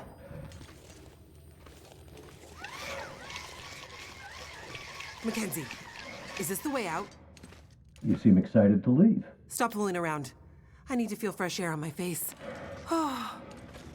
Just gotta get past this massive door. Here, help me. Turn the other handle. Right.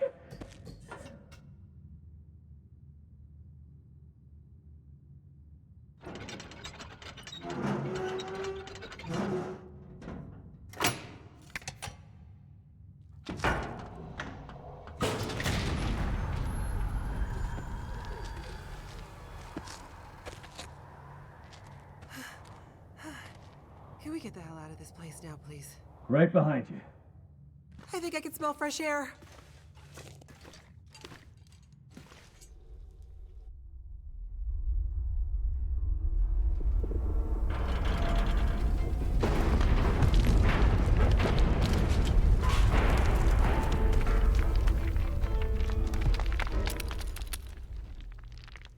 Well,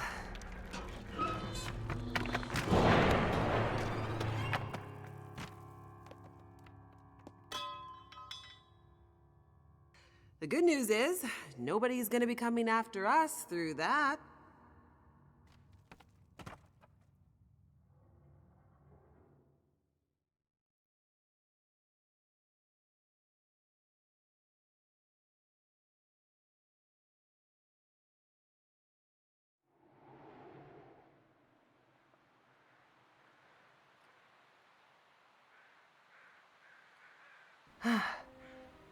There it is.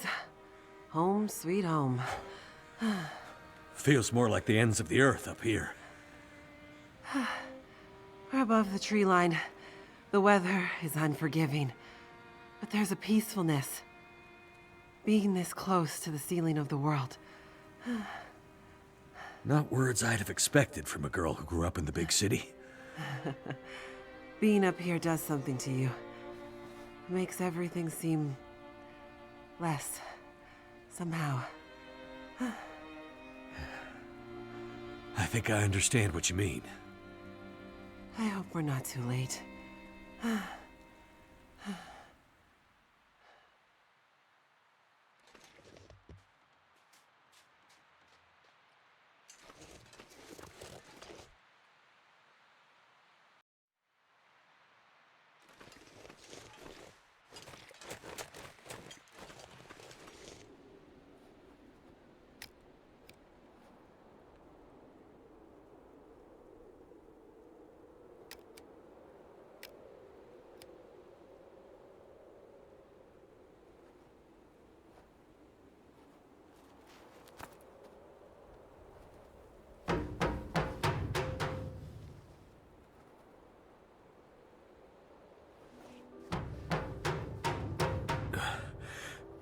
Maybe nobody's home.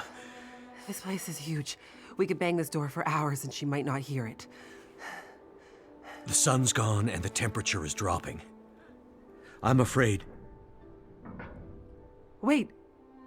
I think I hear something. Dr. Atwood? It's me, Jace.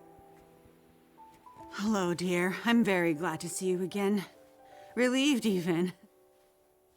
And who is this? This is Mackenzie. He helped me find my way back to you. You know how I feel about strangers. I know, but I have a feeling he can help us. You kids had better come inside then.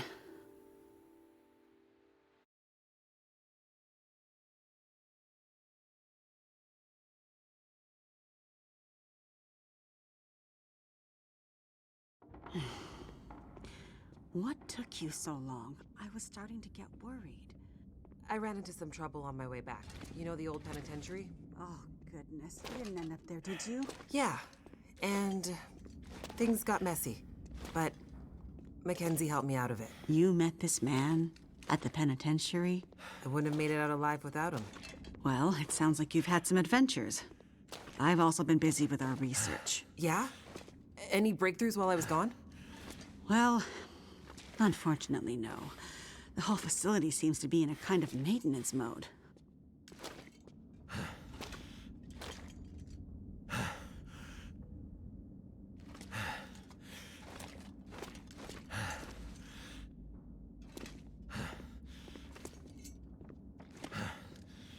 Did you manage to pull our data from the scope before the power died? Unfortunately not. That's what I need to talk to you about, but first, there's something I need to show you in my study.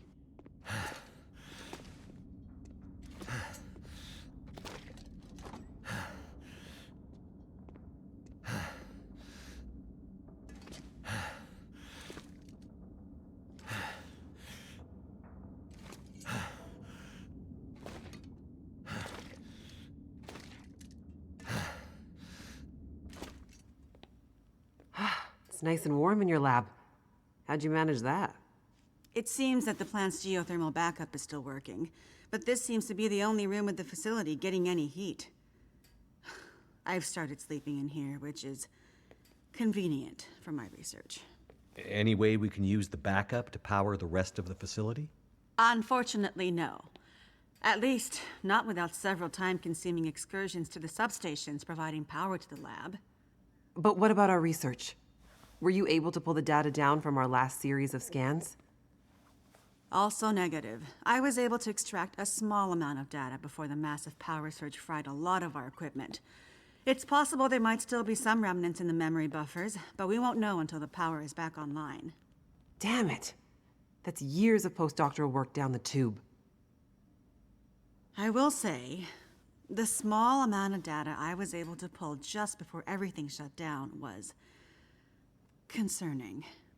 Enough to confirm your theories? Theories? I hesitate to say more without access to more data. What I saw could easily have been a glitch. Maybe. Maybe. I know that look in your eye, Dr. Atwood. You found something, didn't you? I shouldn't say more until we can get the data. And now that you're back, we can put our heads together and maybe find a solution. That said, it might be best to remember our security protocols. If you're referring to Mackenzie, he can be trusted. If my suspicions are correct, I'm not sure we can take that risk. Look, I'm not here about your research. Then why are you here? I was sent here to find you. Sent here by whom? An old trapper living in a cabin somewhere near a place called Mystery Lake. Trapper? I don't know anyone out that way. Guy by the name of Jeremiah. Grumpy guy, but he didn't strike me as the frivolous type. It was important to him that I find you. Well, what was the message? It's a bit strange. He said to tell you Wintermute. Wintermute. That's what he said. Jeremiah and Wintermute. I haven't heard those names in a long, long time. Are you okay, Dr. Atwood? What's this all about? It can't be. Dr. Atwood. What does it mean? It means things are much, much worse than I feared. Are you going to explain any of this? I need to think. Please leave me now. I need quiet to think. Well, okay. Come on, Mackenzie.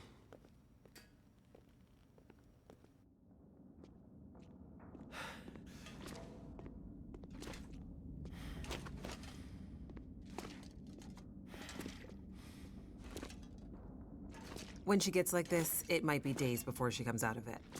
We may as well try to get some rest. I won't lie. It's been a while since I had a proper sleep. I hear you. My room's in the workers' quarters out this way. There's plenty of empty bunk rooms. Take your pick. I will do that. And a kitchen with food, if you're hungry. Thanks. I'll check it out. Thanks for your help today, Mackenzie. Not a problem.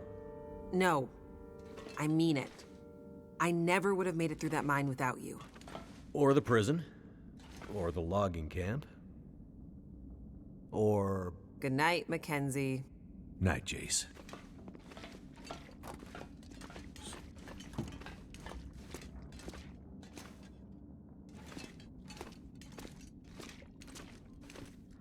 Whoa. I haven't seen that much food in... well, feels like years.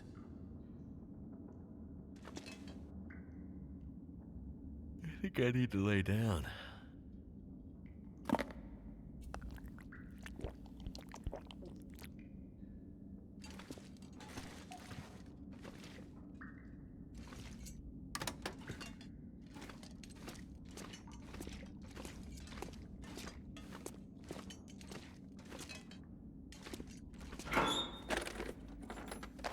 I think I can use this.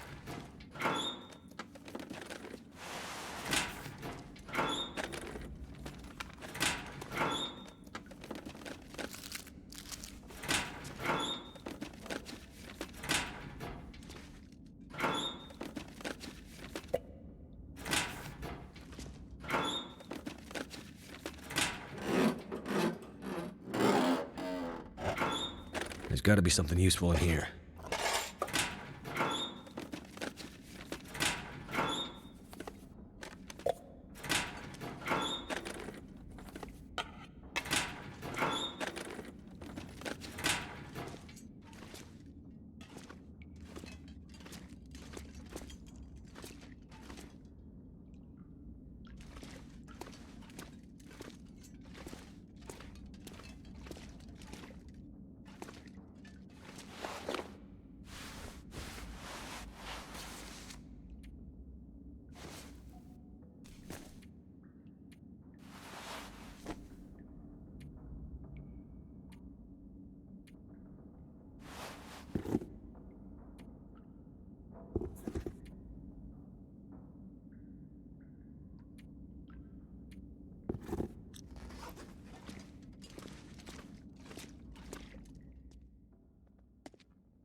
It's getting worse.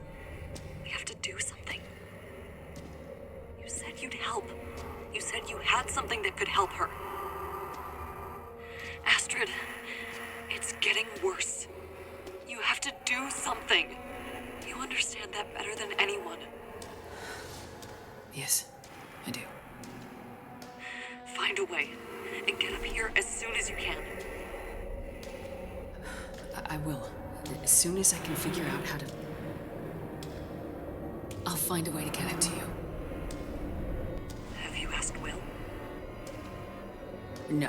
It's been years since we... I haven't asked him yet. We don't have time for this, Astrid. You need to do this, and soon. I will. I'll fix it. I promise I will get there. I'm afraid it's happening again, Astrid. I'm afraid we'll lose her this time. That's not gonna happen. Hurry, Astrid.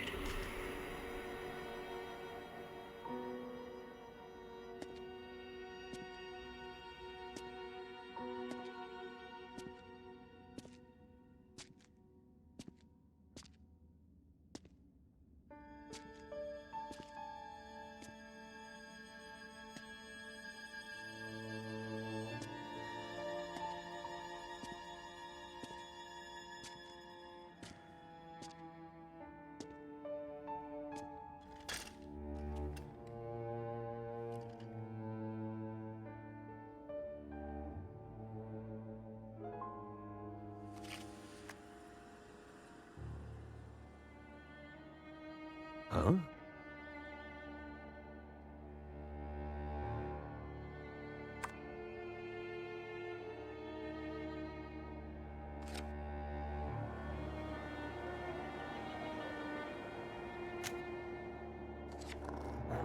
Well, don't worry, Pilot. You'll be with her soon.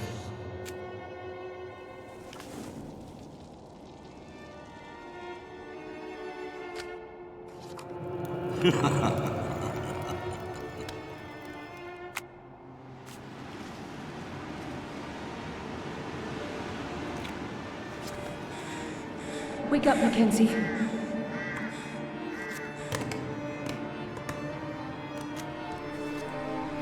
Wake up, Mackenzie.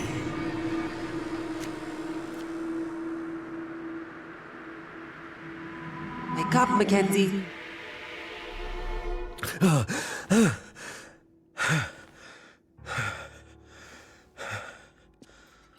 Good. You're awake. Atwood wants us to meet her in the control room. I think she was up all night.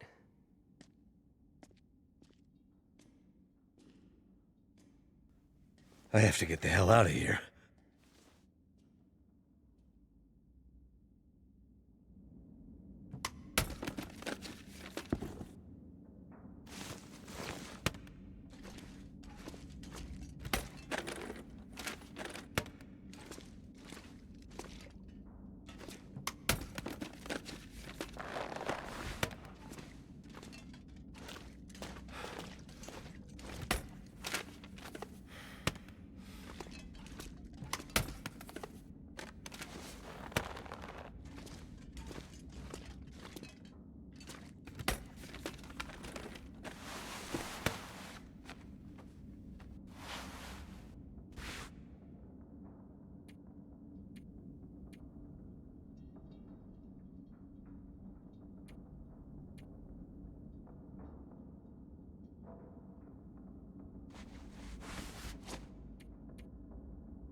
You look like you could use this. There isn't enough coffee in the world, believe me. Glad you could join us. It took me all night, but I think I figured out how we might be able to retrieve the data in the memory buffers. It's risky, but I don't think we have a choice. I would love to help, but there's a place I gotta be. I delivered your message. I got Jace back to you. My work here is done. There are other people who need me. Listen, Mackenzie, is it? I'm not a trusting person by nature. But if John trusted you with his message? John? You know him as Jeremiah. Oh, so you do know him? Yes, it's a long story. Suffice to say that if John trusted you, I will also be forced to trust you. Like I said, I have stuff to do, so don't feel obligated to include me. Mr. Mackenzie. Just Mackenzie. Mr. Mackenzie, whatever important thing you think you need to do, I promise you, it's not more important than this. This might be the most important thing anyone has ever done. I'm listening. I have an idea for how to retrieve our data from the memory buffers, but to do that, I need the power back online. Sounds like a tall order, given everything. Normally, I'd agree. But the Suzuki telescope was built with a very specific purpose in mind. It's electromagnetically shielded. Exactly. See, the whole reason this is up here is its location not only allows the telescope to broadcast and receive signals from space with almost unprecedented clarity. Like I said in the mine, why else would you build a radio telescope in such a remote location? But the area's geological and geothermal characteristics lend it some very unique attributes. Look, I'm not a scientist. Can you flip a switch? That I can do. Perfect. Look at this map. See these 3 black rectangles? Uh-huh. These are substations for the station's geothermal plant. I thought you said it was only enough to power the heat in your lab. Currently, yes, but the system was designed to power the whole facility. The project was mothballed several years ago, and only the small feeder line left open, which is what is heating us right now. But the main line was mostly operational when they shut it down. Okay. If we can get the full system back online, we might have enough power to fire up the mainframes and pull the memory from the buffers before... Before what? Before the memory gets wiped. Forever. So the only way to maybe retrieve the data is to possibly get the system going long enough to pull the data down, and if we fail to have perfect timing, the data, my life's work, will be deleted. Forever. Our life's work.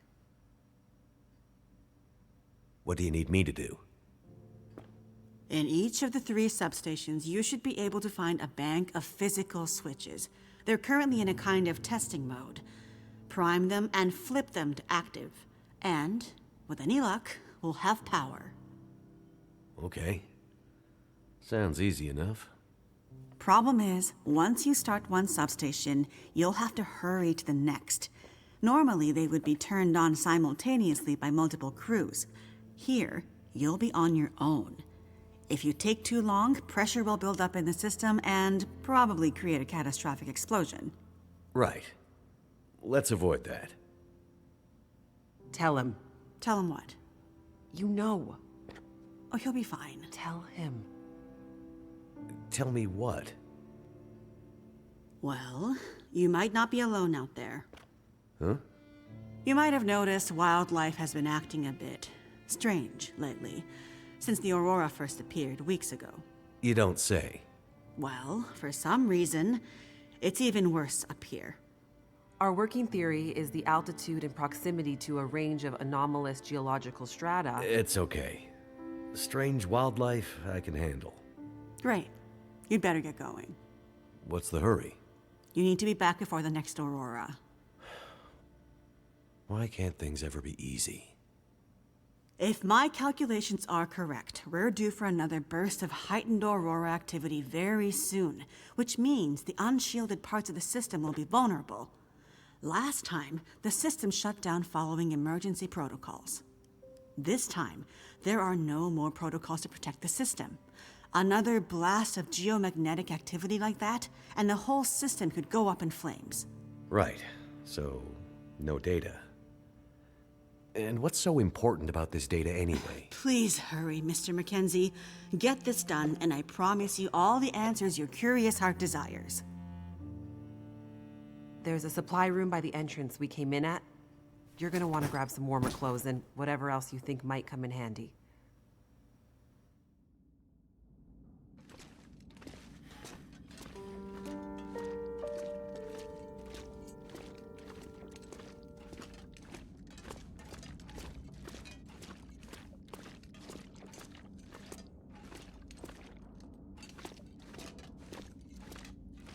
This place is a bit of a maze.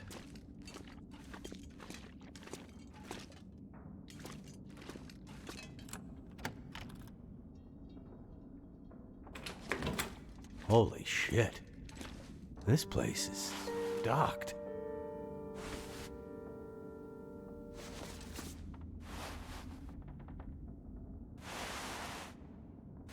I could use this.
Better safe than sorry.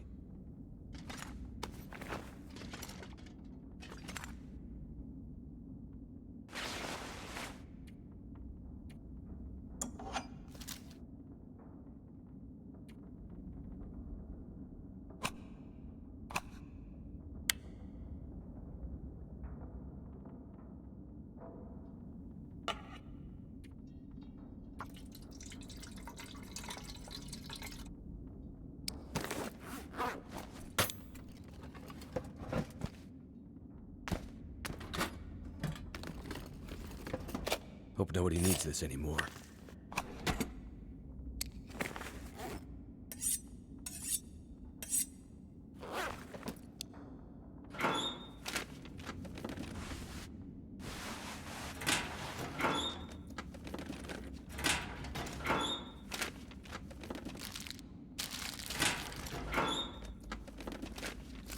Is it food or...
This stuff will come in handy.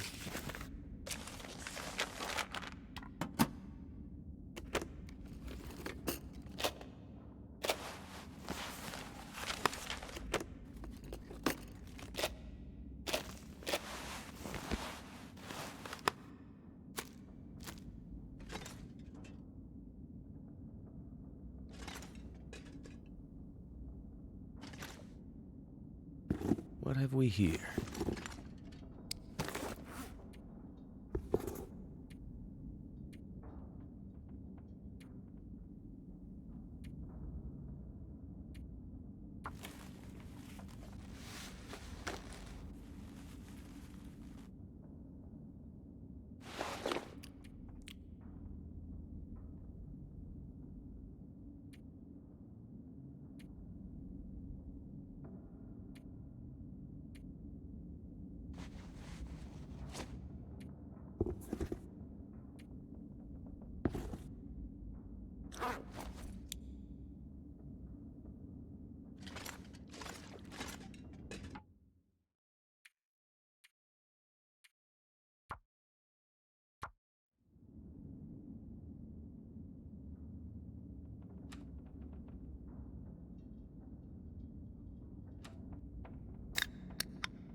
Be careful out there. Everything depends on you now. Oh. I'll be careful. Just come back, okay?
That'll come in handy.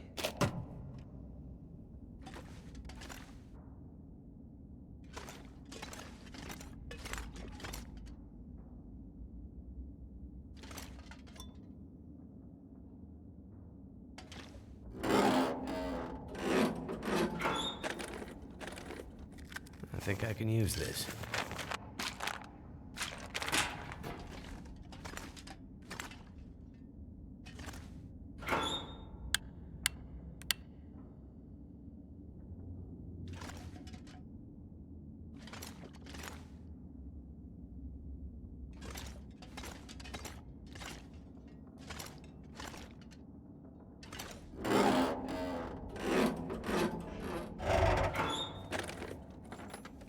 I could use this.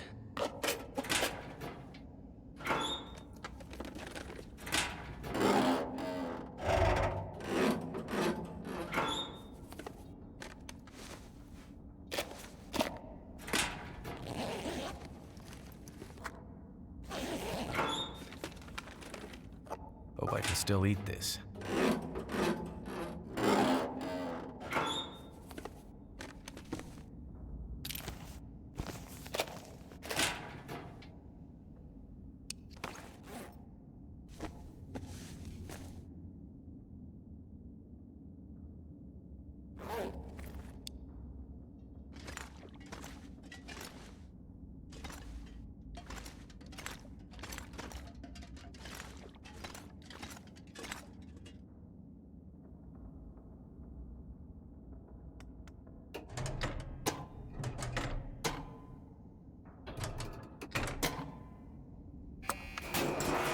Hope that worked.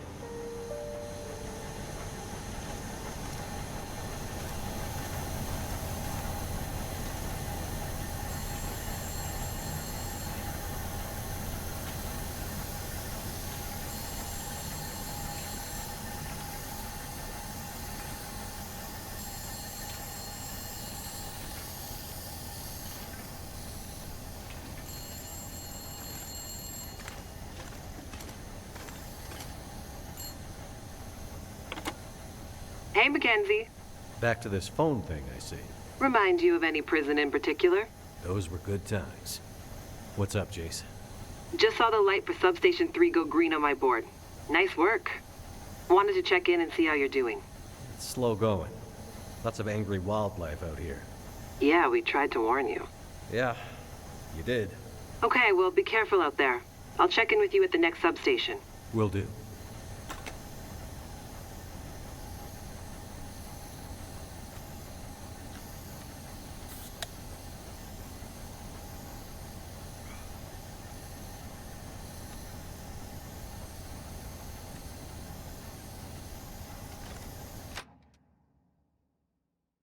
Gotta keep moving. No time to waste. One down.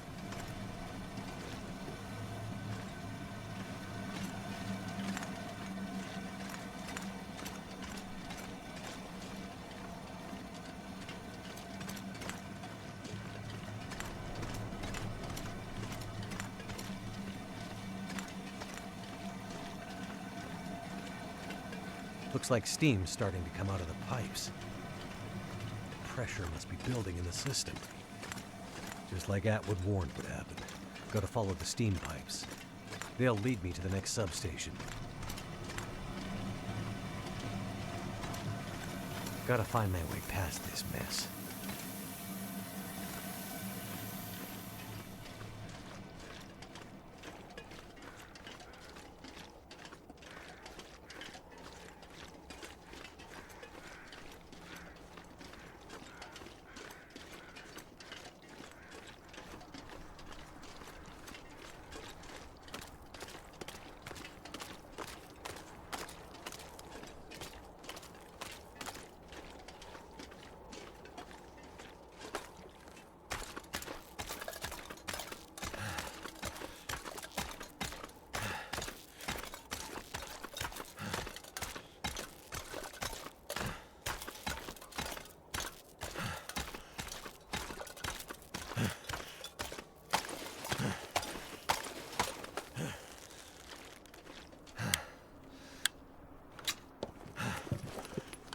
Could end up being useful.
I'm going too slow. I'm gonna run out of time.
What have we here?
Primed and activated.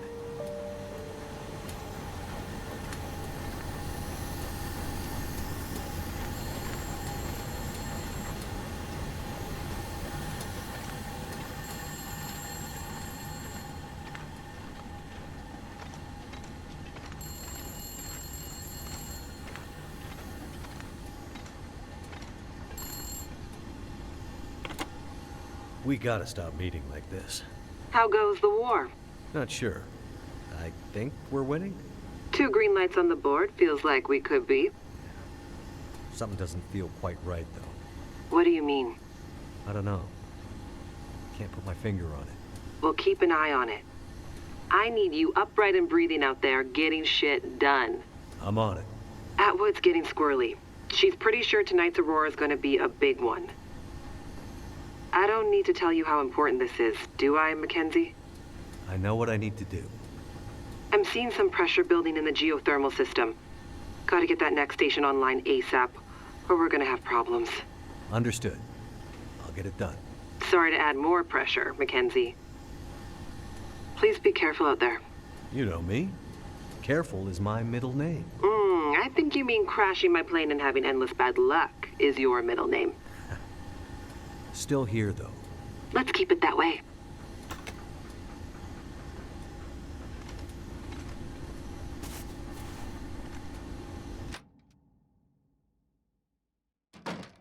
Another one down.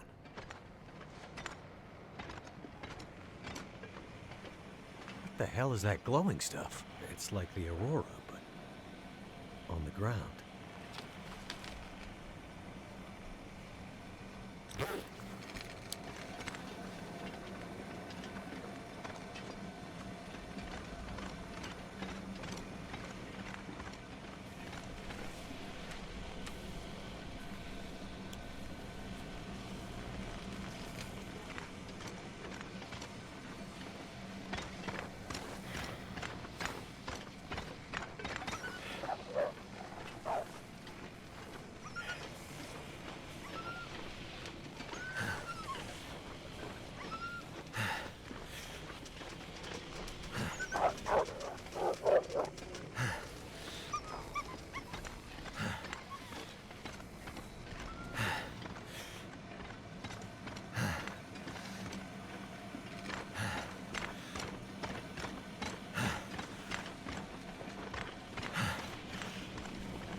Follow the pipes.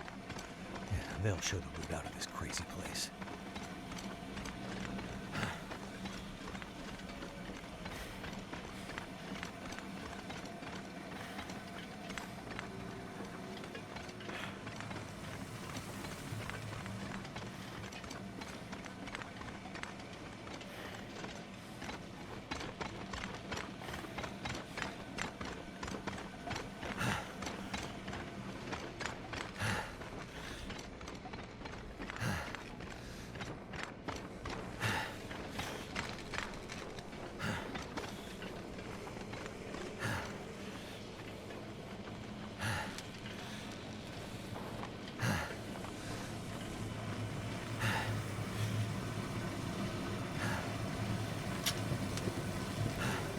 This stuff will come in handy.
It's almost like I'm stuck in the crazy mountains.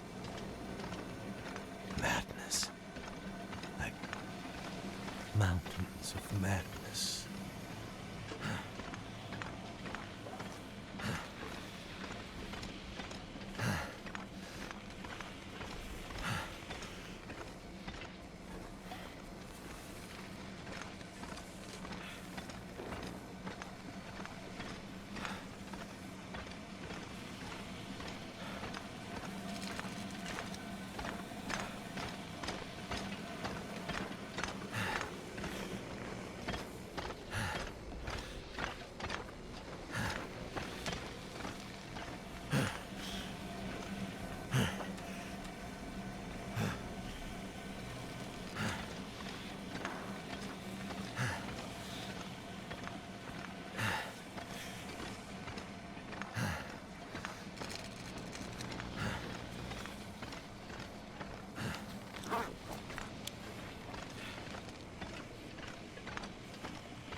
I gotta hurry.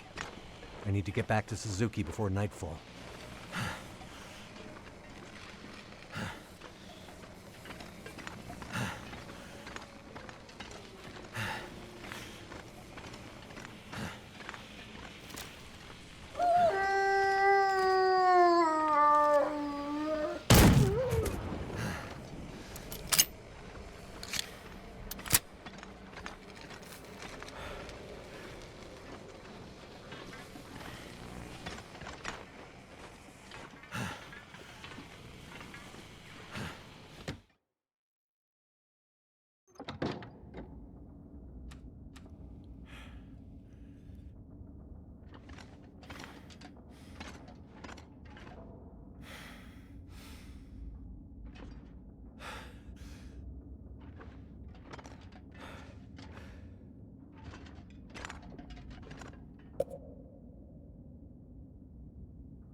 That's the last of them.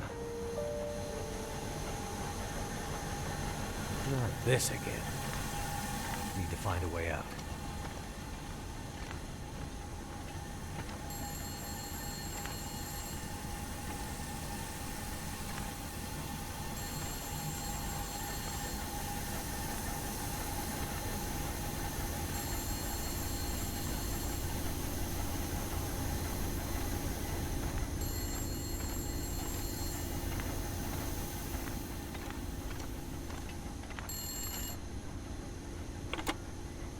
I see 3 green lights on the board, and a bunch of this old gear seems to be powering up.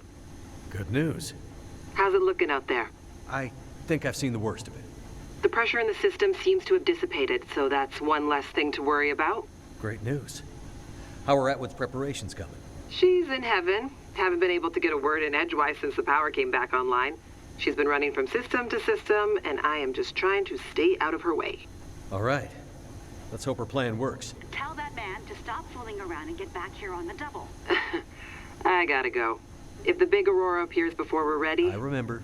Your life's work down the tube. Exactly. Be careful out there, Mackenzie. And get back to us soon. I'm on my way.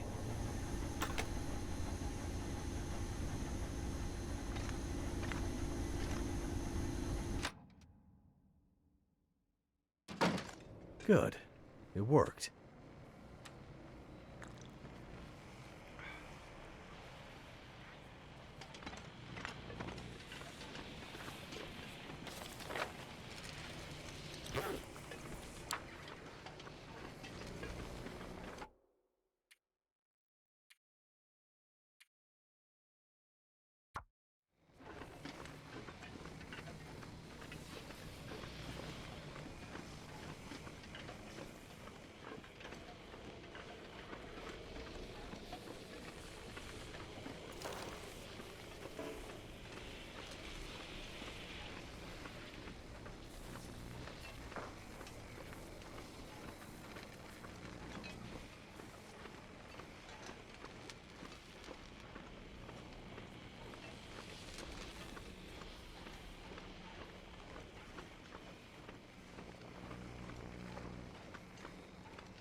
The air tastes funny, like metal in my mouth.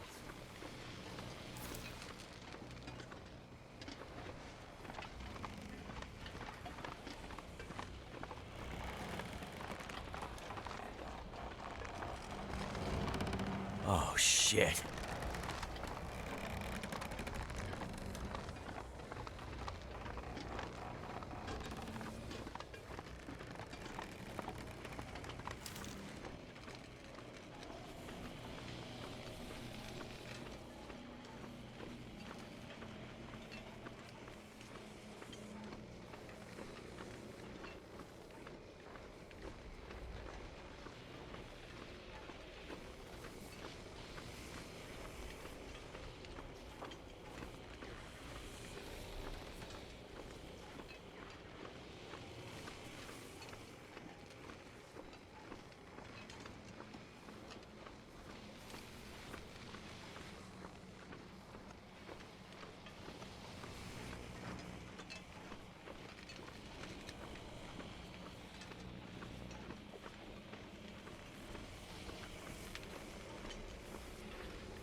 hell was that?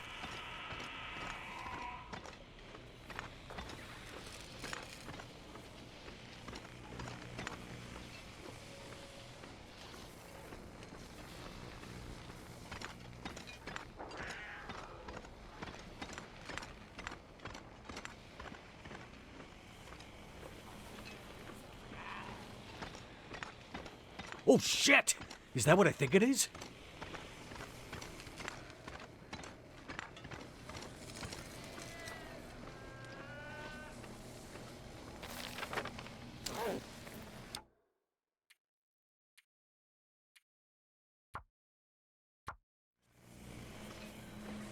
Cougar.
Gotta go faster.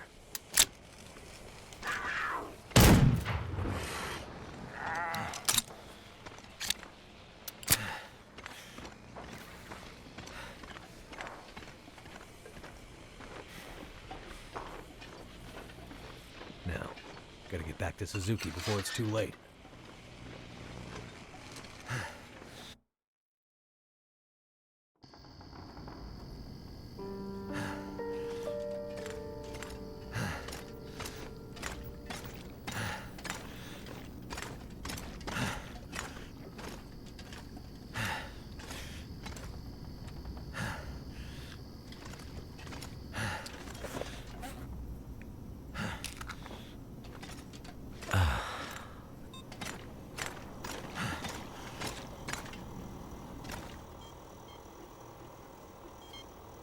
You did it, Mackenzie!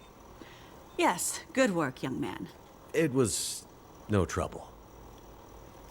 Now, do you have everything you need? I think so. I still have a job for you. Right. Please, accompany Jace up to... I can handle that alone, Dr. Atwood. He's already done enough. Accompany Jace to... With tonight's Aurora, we have a chance to pull the data now that the systems are nearly back online. But I'm not sure Jace can handle the next part alone. I don't need any help. We need to get the data from the buffers back into the mainframe and then to the scope's relays for processing. But for that to work, we need the benefit of the program. The program? Just a little something I put together during my graduate thesis. It's a brilliant bit of coding, and without it, we'd be dead in the water. Okay. So, what can I do? The next parts are all about perfect timing, and we each have a part to play. I'm sure I can handle the telescope. Nonsense. This is too important to let pride get in the way. Once more? For good luck? Let's not make this a habit, okay? Works for me. You two had better get moving. We're running out of time.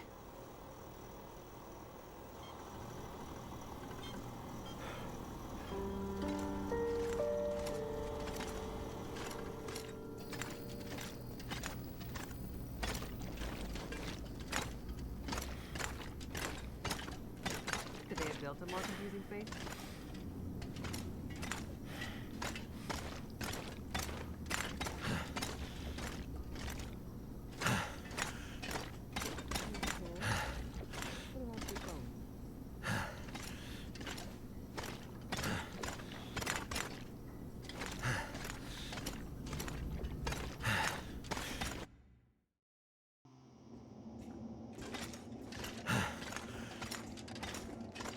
Feels like the whole facility is slowly waking up.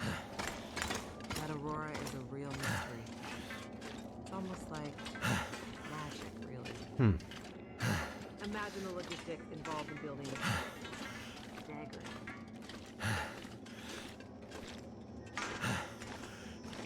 People who work with have no idea how important it is.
Well, well, there she is, the Suzuki Radio Telescope. Isn't she beautiful? Lit up by the aurora, no less. I've never seen it so bright. It's massive. Let's hope we're not too late.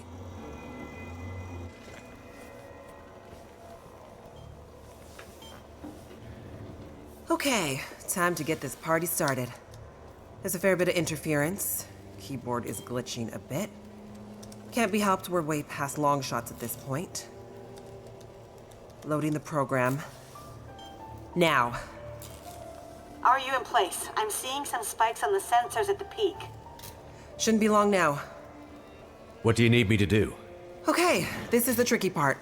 I'm gonna have to run the program and update the code in real time to modulate for the aberrant magnetic field and... Jace. So I'll be busy focusing on that. Meanwhile, once the telescope grabs a signal, we'll need to follow the source.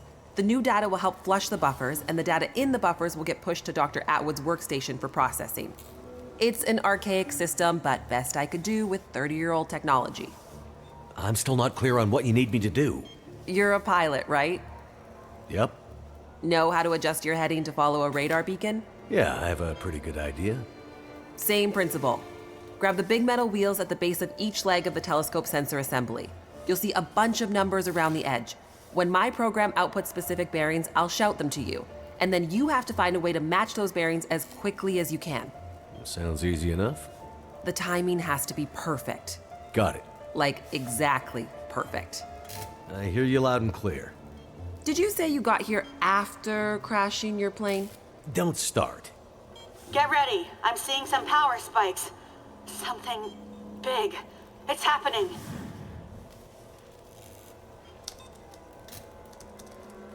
Get ready, Mackenzie.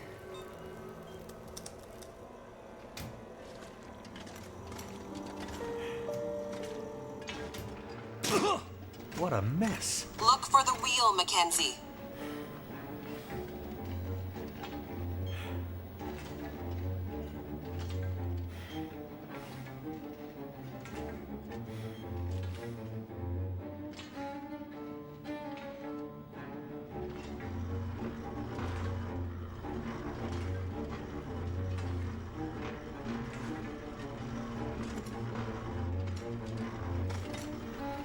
Here we go. 141 degrees.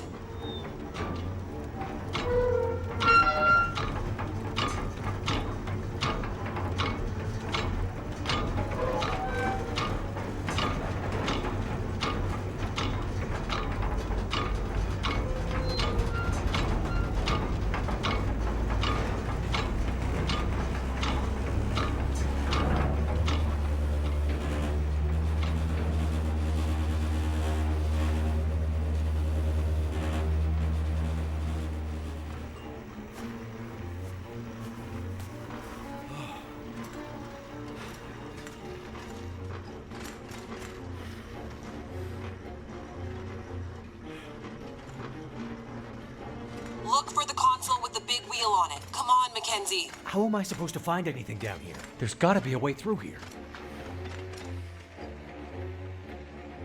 That's it. We're getting close now. Keep going. Okay, 67 degrees.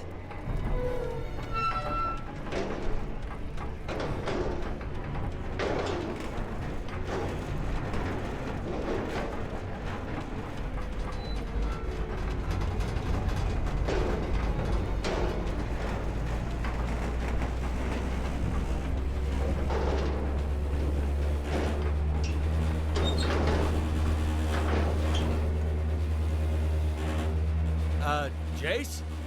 Everything okay over there? Don't worry. Keep going. Last bearing incoming. Come on, you sweet, sweet program. Don't let me down.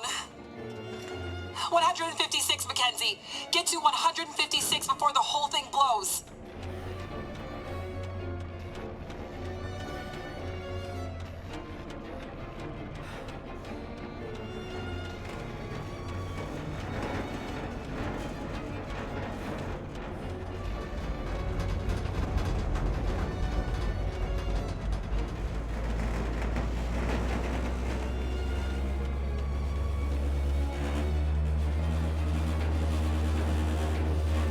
Mackenzie.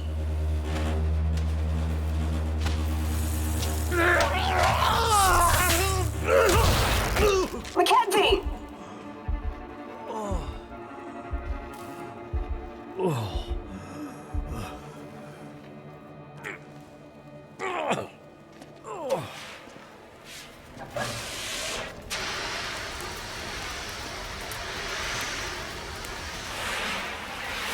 The program?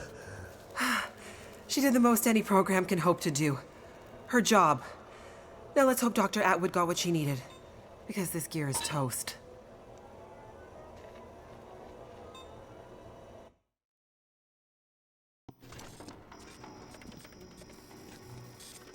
It's coming now. All the data just flooding out of the buffers. It worked. God damn it, it worked. Oh, thank goodness. I'd hate to have to restart my PhD. You did brilliant work, my girl. Absolutely brilliant. We just need to keep the data flow, ensure it comes in a continuous flow, uninterrupted. How long before the data is ready for analysis? These are old systems, and it takes a while for them to crunch through the numbers. It'll be hours before we'll... Well, shit. What the hell just happened? It's not the power this time. Geothermal plant's still showing up green on the board. Some kind of overload or emergency shutdown. What now? Now we do this the old-fashioned way. We start combing through the numbers. I'll get us some light.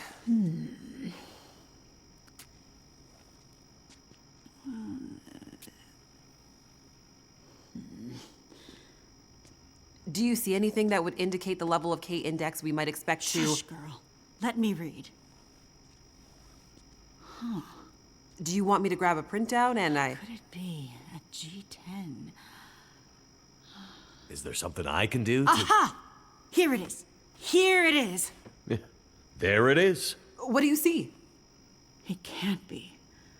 That silly old British bastard was right. He just never knew how right he was. Why did it have to happen in our time? British bastard? Please explain. For you to fully understand would take more time than we have. I'd have to go back more than 150 years. I like a good story. I think we deserve some answers. Very well.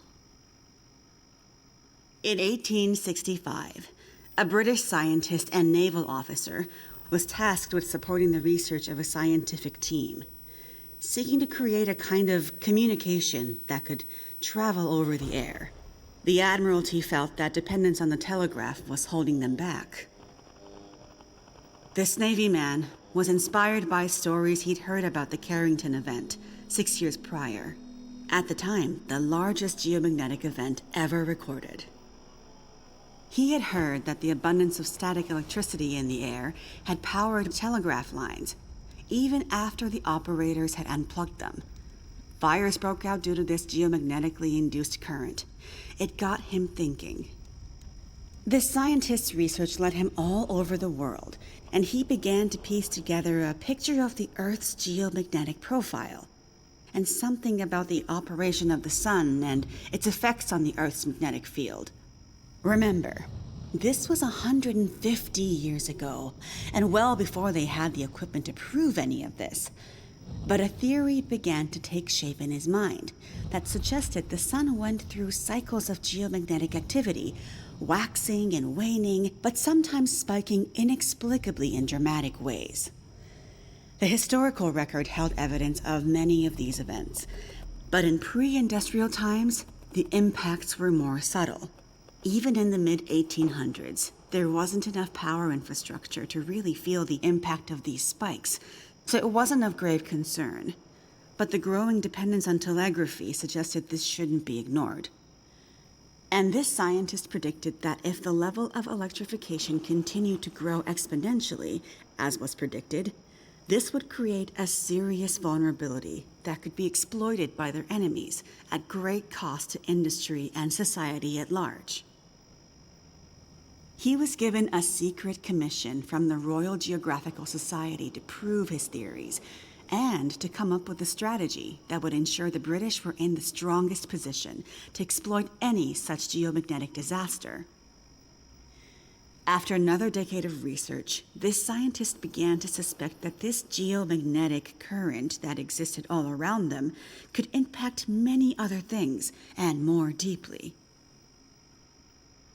He began to study migration patterns of animals, and gathered evidence of whale strandings, bird die-offs, and other unexplained mysteries relating to animals' innate abilities to navigate vast distances with great precision, without the benefit of modern tools or equipment. Eventually, he knew he had to travel north to the Arctic to really test his theories. And in December of 1865, he took a ship and a crew of Navy scientists and mariners in a specially commissioned research vessel, a modified bomb mortar ship, fashioned after the Terror and Erebus from the ill-fated Franklin expedition. His ship was named the HMS In Tenebris, and he took it and a crew far above the Arctic Circle, along with an array of unique recording equipments he had crafted himself, with the hope of collecting data to support his theories. This scientist and Navy man was Captain Edmund Wintermute. The word in Mackenzie's secret message. It was a person's name. Wintermute's mission was to collect data near the Arctic Circle, and he and his crew were also tasked with the goal of resupplying a small Navy research outpost that had been set up as part of Wintermute's program the year before. Some of the crew on Wintermute's ship was designated as relief for the outpost's crew, and Wintermute was meant to bring the replaced men home to their families. A few days away from the Arctic Circle and 2 days from their destination, Wintermute recorded increasingly active aurora and other geomagnetic activity around the ship, including St. Elmo's fire. But he also noticed something else. As evidenced by their journals, many of the crew were having trouble sleeping, with some experiencing full-blown insomnia that worsened as they traveled further north. Some were also beginning to forget things, their journal entries occasionally slipping into childlike language or outright gibberish. 2 days out from their destination, the night watch rang the ship's bell to announce a man had gone overboard. The man, an experienced mariner, had been observed to simply walk off the deck of the ship. By all rights, a calm and dependable sailor. This event shook the crew's morale. Wintermute did his best to keep them focused, but he was still inexperienced as a ship's captain, always more the scientist than sailor or Navy man, and he could tell the men were increasingly becoming anxious, even distrustful. Walked off the ship and straight into the water. Exactly, but things got even stranger after that. When they arrived at their destination, a small island surrounded by sea ice, they found the Navy observation camp that Wintermute had set up the year before completely abandoned. The shelters were mostly destroyed, the relentless Arctic winds having shredded their canvas. The sled dogs were killed, some seeming to have been eaten. Many of the men were found dead, their bodies frozen in their beds, some showing signs of having been attacked or murdered. Yikes. Keep in mind, the Franklin expedition was still fresh in the public imagination during this time, including all the rumors of cannibalism. Wintermute could tell some of his men were nearing their breaking point, so he sent them back to the ship and took only a small group of trusted officers with him to search the rest of the small island. On the far northern side, in an icy bay, they found the remainder of the outpost crew, their bodies frozen solid in the ice. Some appear to have walked in and simply frozen in place. Jesus. And I thought we had it bad. Not wanting to completely abandon his research, but also recognizing the fragility of his situation, Wintermute kept a small group of trusted and hardy men with him.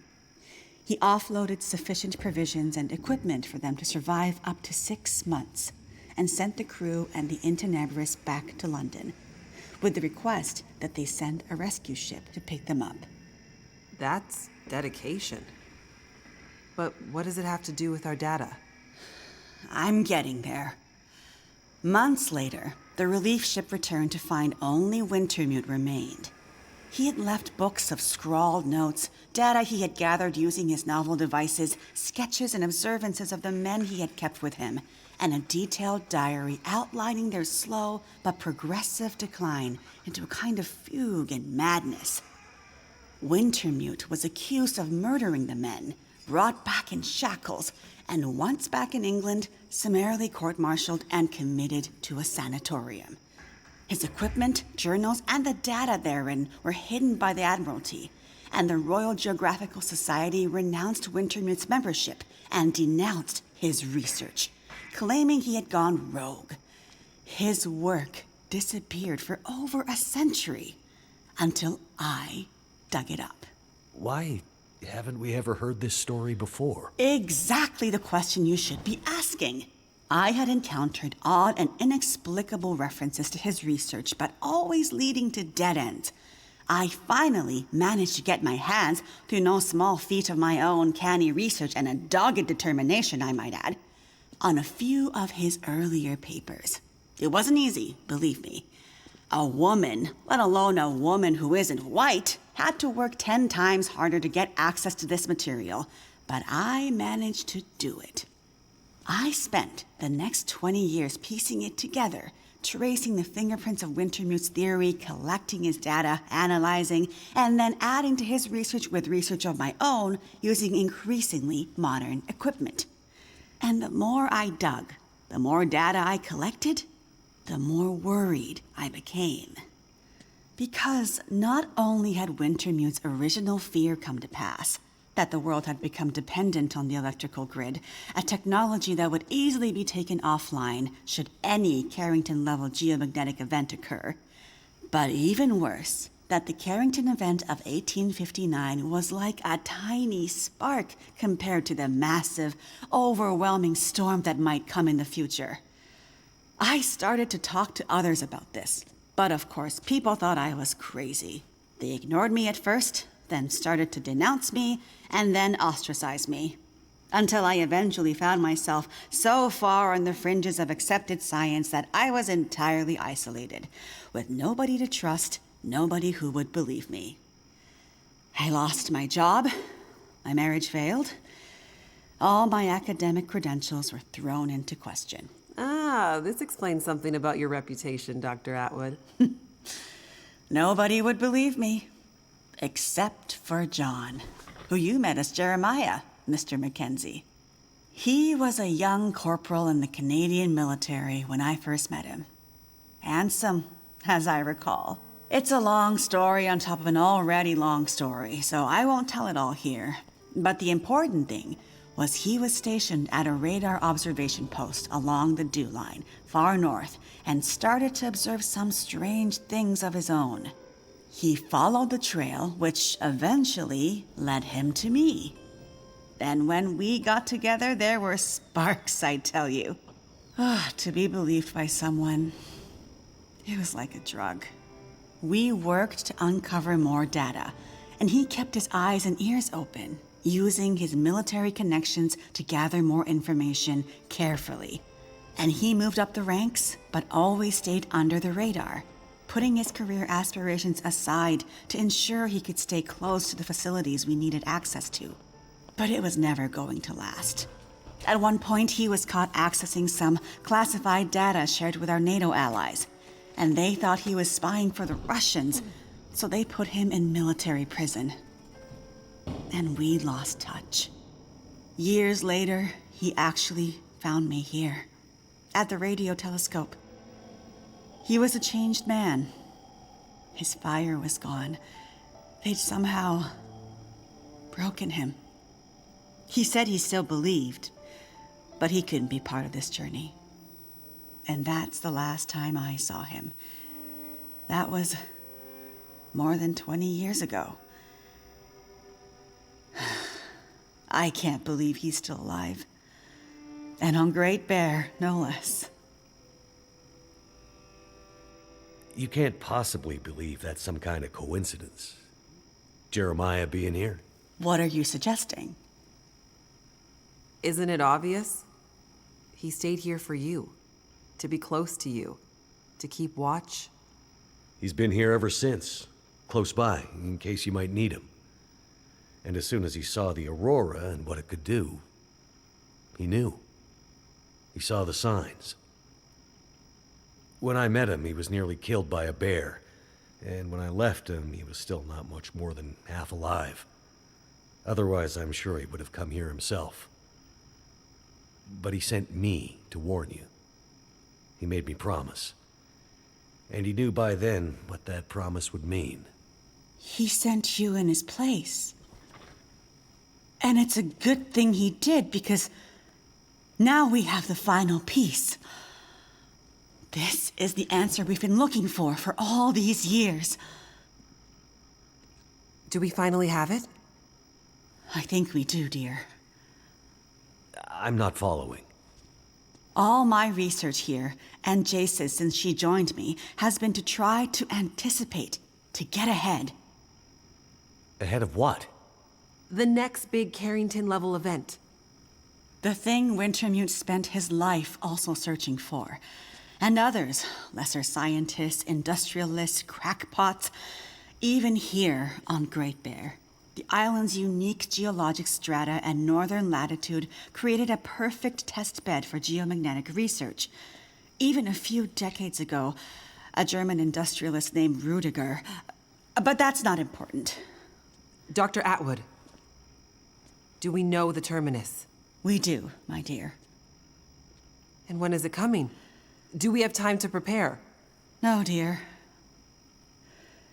It's already too late. It's already started. What does that mean? It means we're in a new geomagnetic normal. What you've seen so far is really just the beginning. Things will get much worse from here on out. But how long will it last? Carrington was over in a few days, weeks at most. Oh, this is much bigger than Carrington. How long, Doctor? I hesitate to say. With the data I have, I can only offer a vague range. 40 to 400. Hours? Days? Years.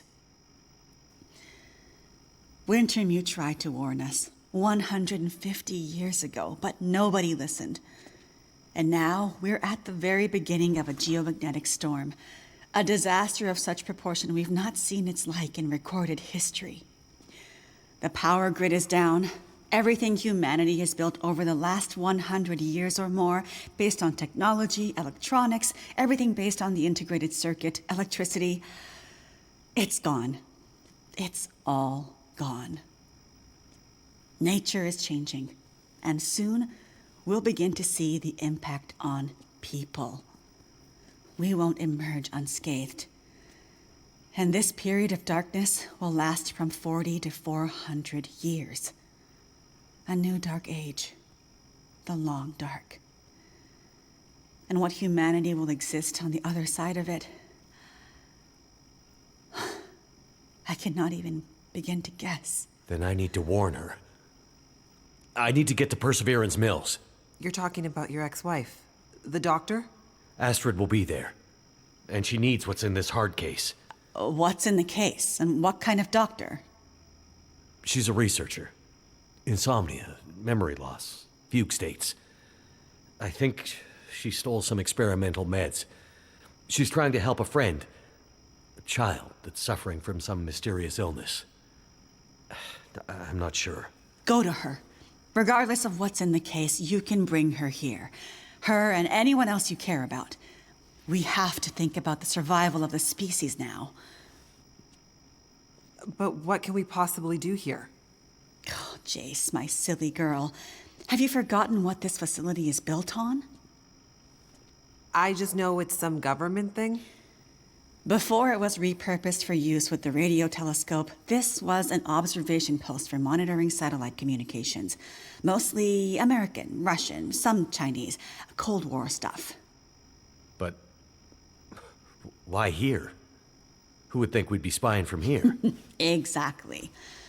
A few floors below us are the magnetically shielded dorms and storerooms designed for the folks who used to live and work here back in the Cold War. The whole place is basically a big bunker. Right. And the team that built the geothermal plant left various supplies behind. Exactly. There's probably enough dry rations and assorted supplies there to feed dozens of people for a couple of years. Survival of the species, huh? I'm afraid so. Then I better get to it.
This is your patient. And in case you're thinking of letting him die, consider this a little extra incentive to keep him alive. Astrid! You don't need to do that. I need you focused. I'm a doctor. I'll do whatever I can to help your friend. He's not my friend. He's my son. He dies, she dies, and then you die. He's lost a lot of blood, and his injury looks infected. There's a fair bit of bruising around the torso, suggesting there may be internal injuries. Tell me what happened to him. There was an explosion. Then a lot of heavy stuff fell on him. How did you know to come here? We heard on the radio. Shut it, Vachon. You always did talk too much. You never mind that. Just fix Donner. For internal injuries, there's not much I can do with the equipment here. It's too rudimentary. Normally, he'd be airlifted to a regional hospital. You'd better figure something out. I need some better gear, like an emergency trauma kit. Well, you'd better figure out where you can find something like that, and soon. The search and rescue station. They need to keep it stocked as emergency backup for remote communities like Perseverance. There's medical supplies there. Where is it? Along the old logging roads, north of Desperation Bay. Very rough terrain. It won't be a fast trip on foot. Well then, Doctor, you better get going. I'll get the supplies and I'll be right back. And then we'll get Freya out of here. Don't get ahead of yourself, Doctor. Heller, go with her. But, boss... Shut up and get going. A little company to make sure you come back. And remember, Donner goes, and your friend won't be looking quite so healthy when you get back. Be careful, Astrid.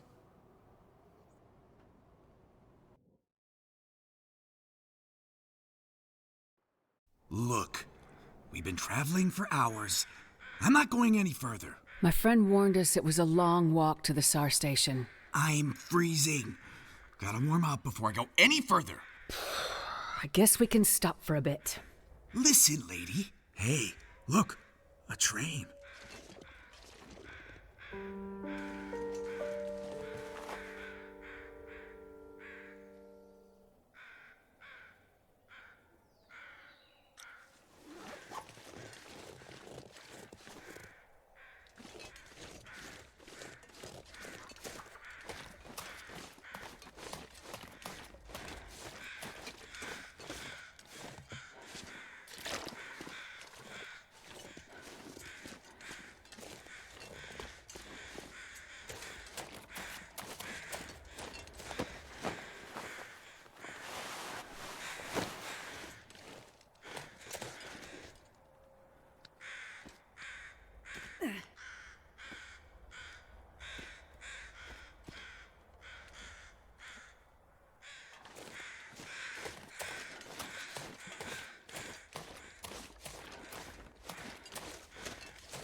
I think I can use this.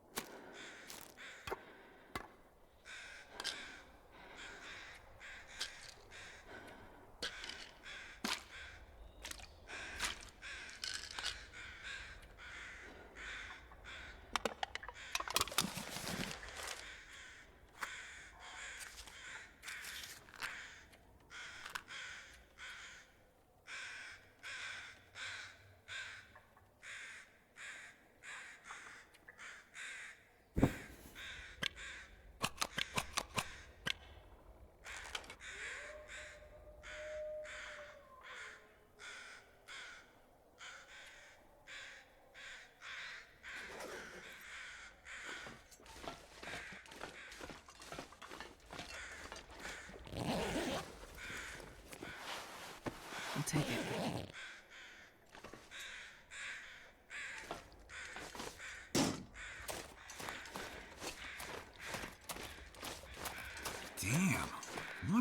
ancient piece of junk. This thing belongs in a museum. You know anything about trains? Nah, not really. Just think they're cool. Well, this stuff will come in handy. Bet this track leads to the SAR station.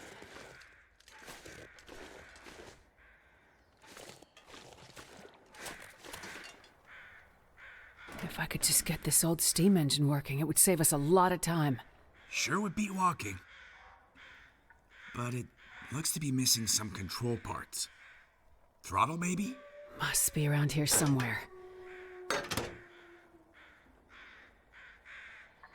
Well, good luck with that. I'll just be over here, looking for some... Maybe I can find something useful in that maintenance shed.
This must be what I need to get the train going.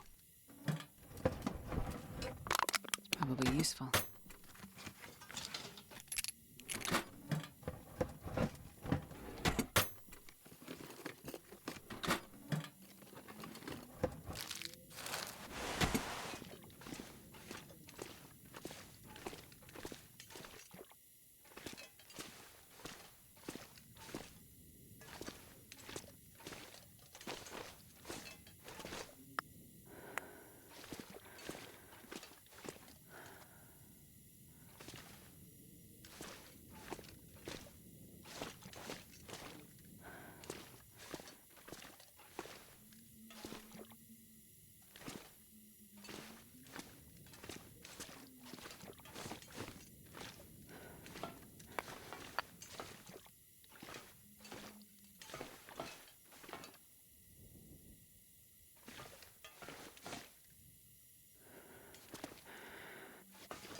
This'll come in handy.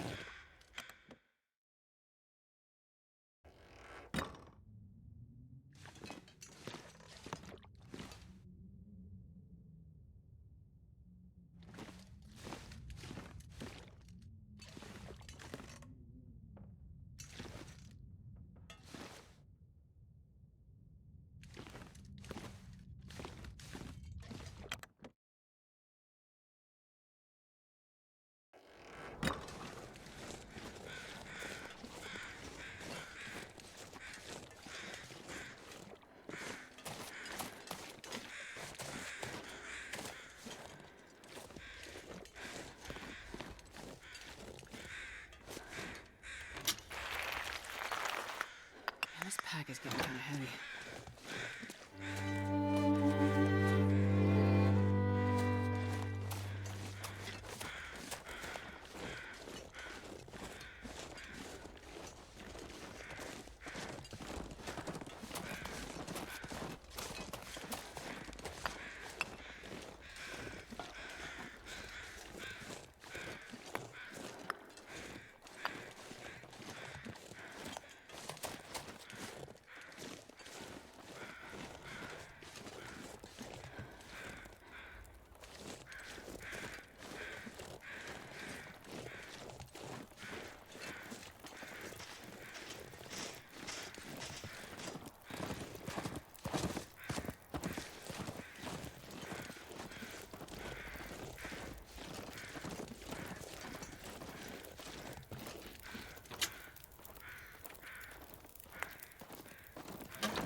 That should do it. Now to get a fire started in the firebox.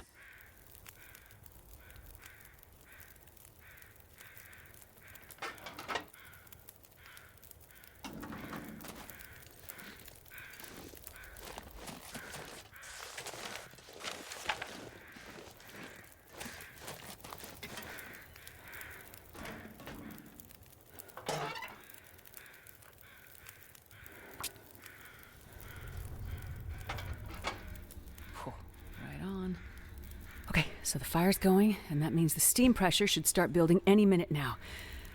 You coming? I just got this fire going.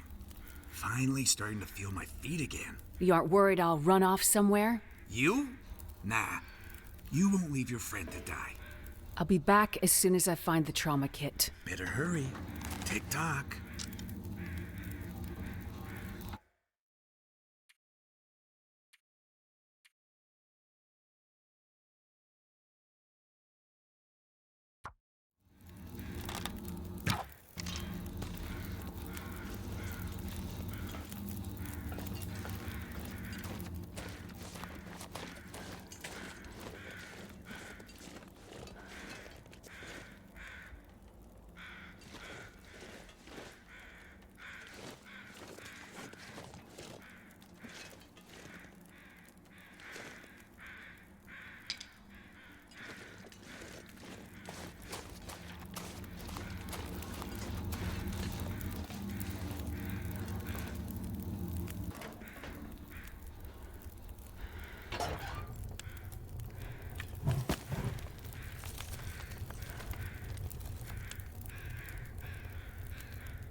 Gotta get the pressure up, then release the brake, and...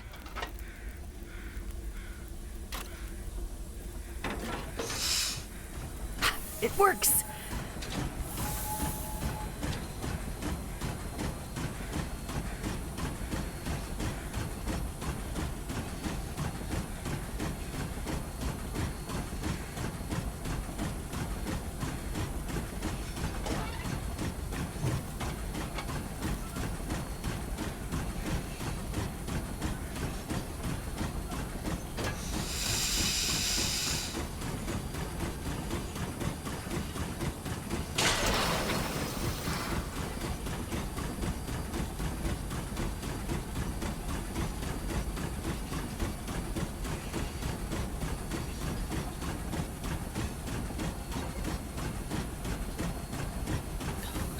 Isn't hot enough to keep the pressure up.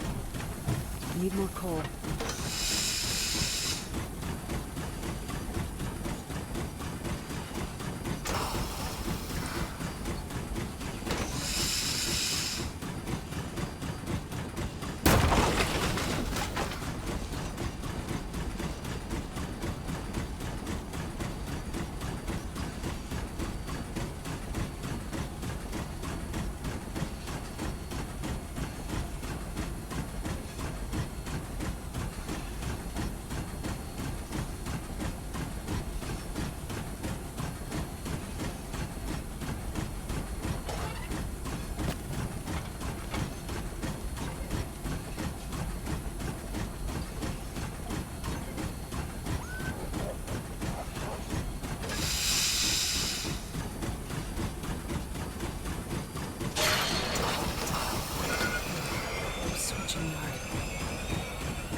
Need more coal to get the pressure up.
Pressure up.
Need more coal.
Coal to get the fire burning hotter.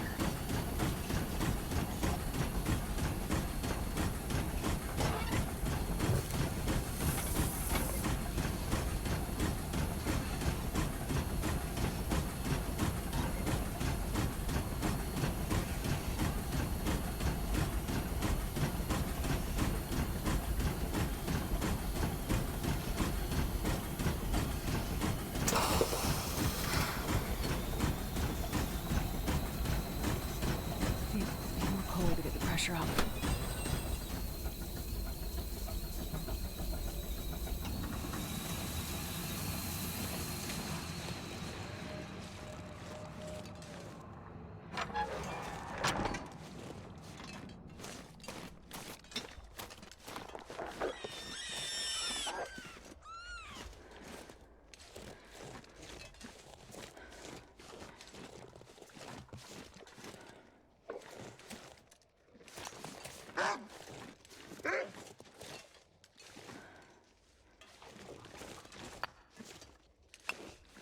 I'm not sure I can carry much more.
There's something blocking the path. Just need to get it out of the way.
Need more coal.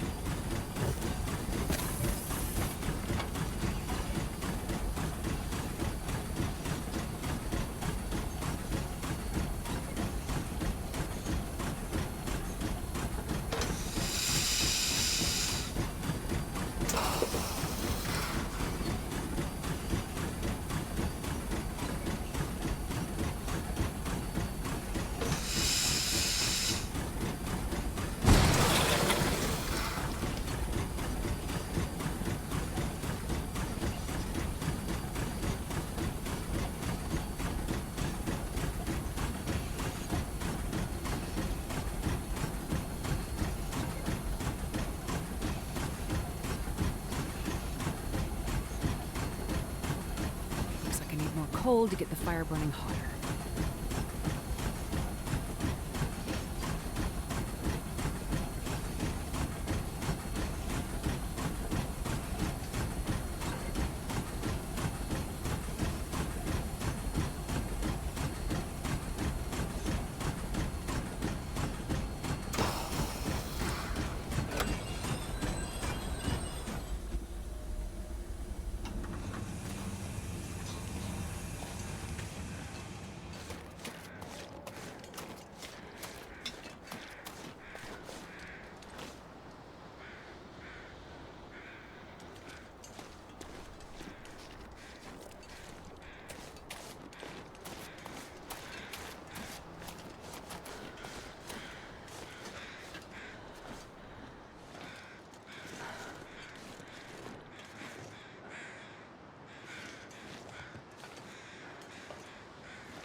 Looks like this is the way to the SAR station.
There it is.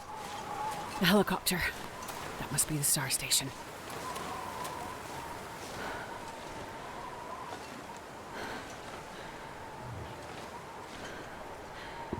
Hope nobody needs this anymore.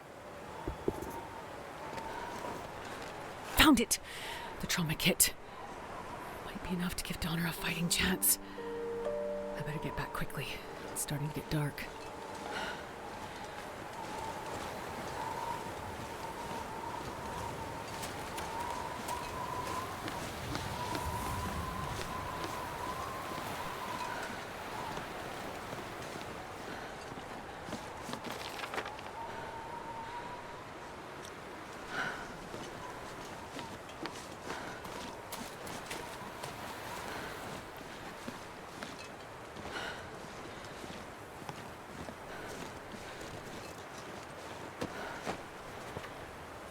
I think I can use this.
Gotta get the train facing the other way so I can get out of here.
pressure up.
Coal to get the fire burning hotter.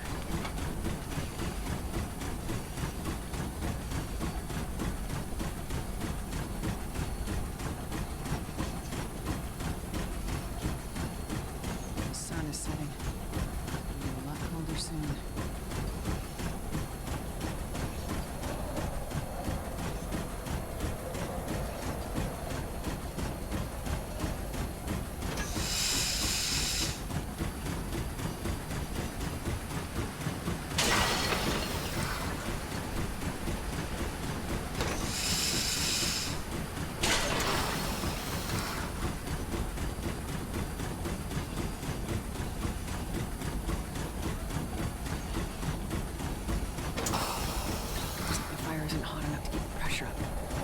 I need more coal.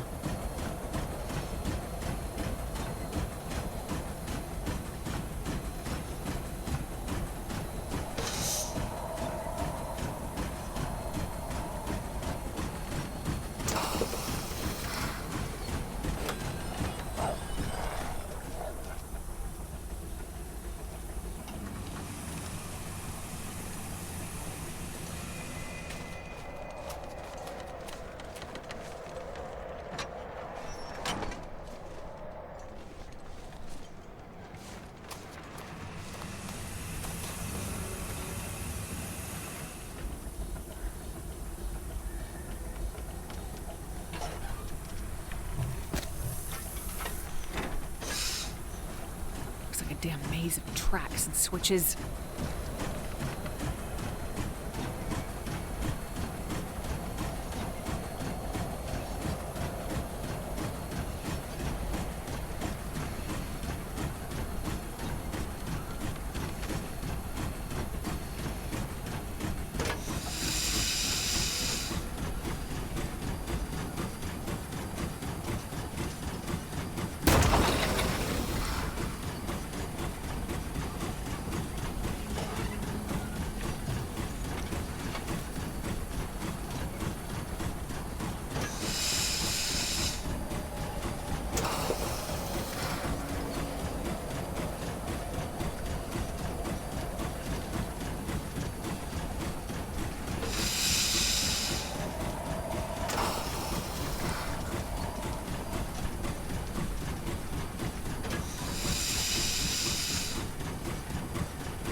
coal to get the fire burning hotter.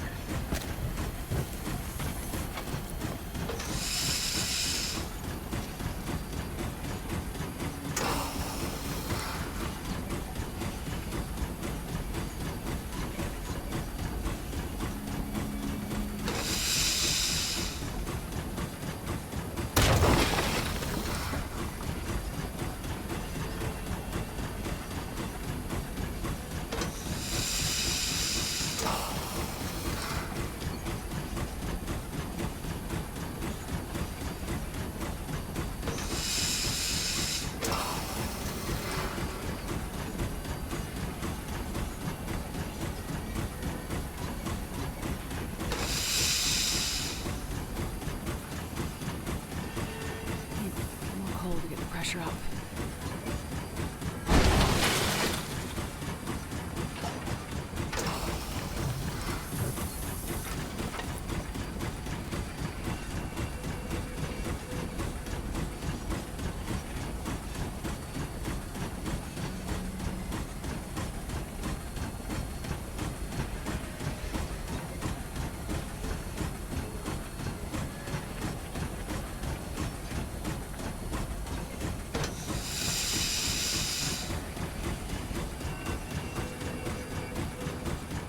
Well, that whole train ride was unexpected.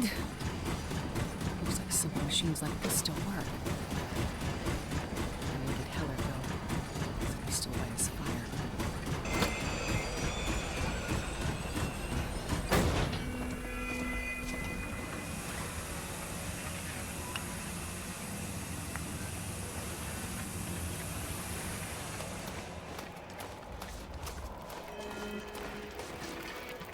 Hey, you made it. What the hell took you so long? I mean, there were complications, of course. Yeah, tell that to Mathis. You find what you need? Yes, I think so. We better get back to the clinic. Yeah. Sure hope Donner's still alive. For your sake. You and me both.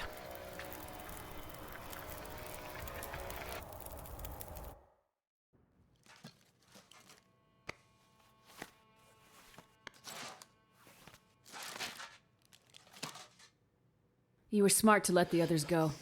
I told you hostages were unnecessary. You just worry about fixing Donner. There.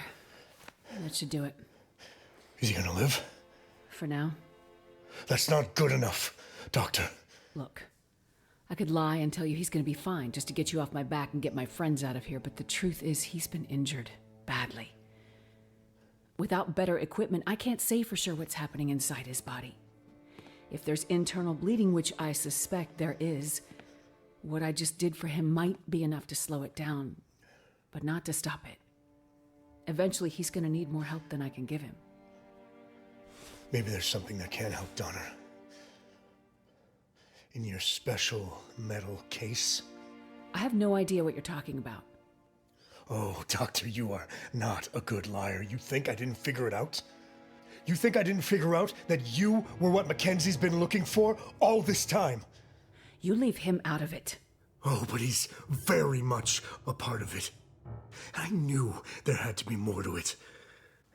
Why would a hard-headed pilot like him care so much about carrying a metal case halfway across this frozen hellscape? Mackenzie's a Boy Scout, but he's not stupid. He did it for you. Look, I have no idea what I'm talking about, right? So this case, whatever's in it, must be really important. I have nothing to say about it.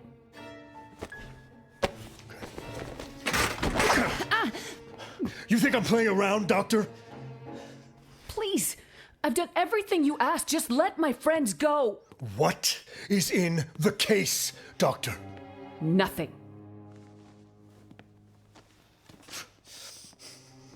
You know, I'm getting tired of asking. It's nothing that can help Donner.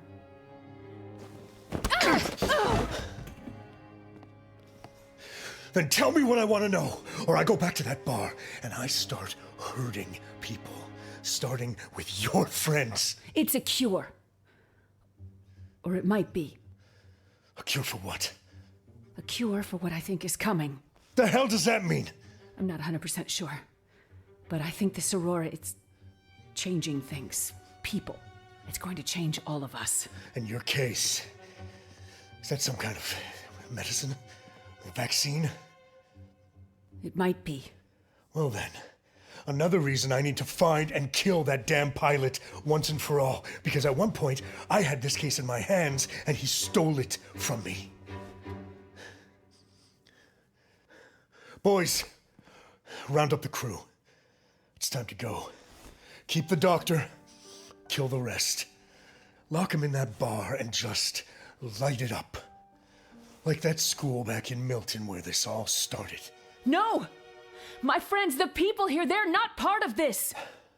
Then we go after the pilot and the case, and we finish this off once and for all. You bastard! Oh, you have no idea. We're gonna have fun, Doctor, you and I. Mathis? Something's wrong. What? Donner? Dad? I'm here. I'm here, my boy. I saw it. Saw what, son? Lights. The lights. They called to me. And I found water. Black water. It was all lights and black water. And then nothing. Nothing. But dark.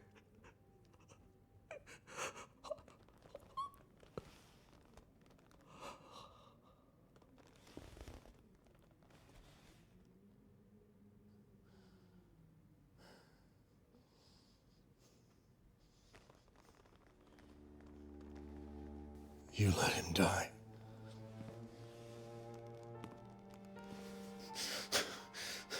You let him die. You let him die!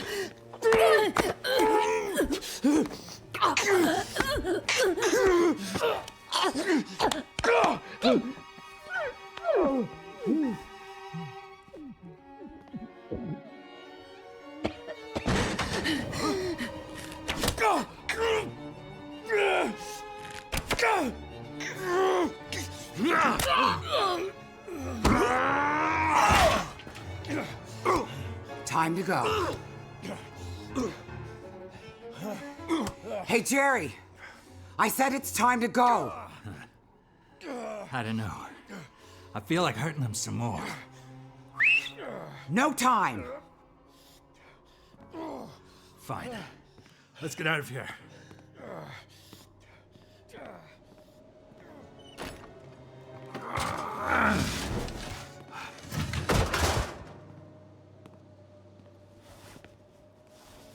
I can't leave them behind. My friend and her child, they need my help. And the rest of the people aren't safe either. Take her. I'll round up everyone I can. Hurry. You have to take me where? There's someone you need to see. Who? Is it Mackenzie? Is he still alive?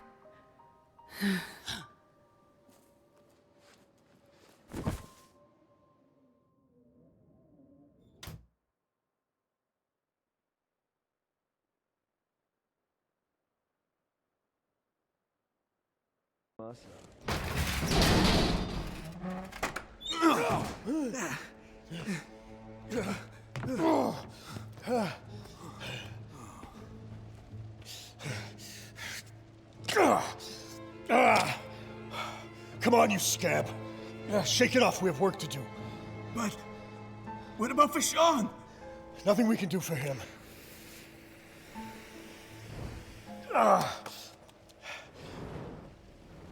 Take these flares, round up the others, find the doctor, then burn it all to the ground.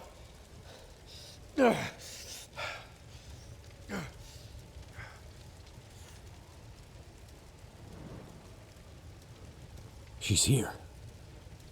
I gotta find Astrid before Mathis does.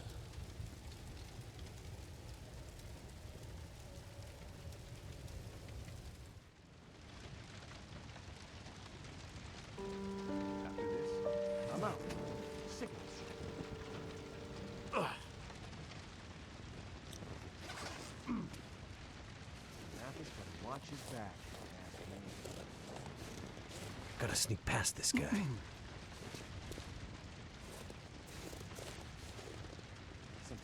This is big brain plans. What the hell was that?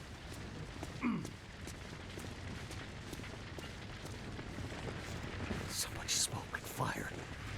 I gotta find Astrid and get the hell out of here.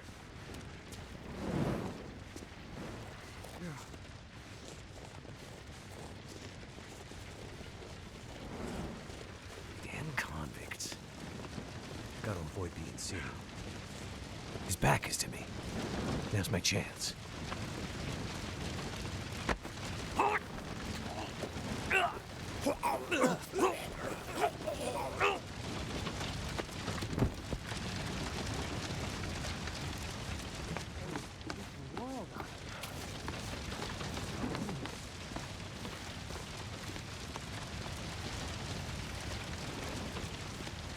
Gotta get by this guy. Dirty work.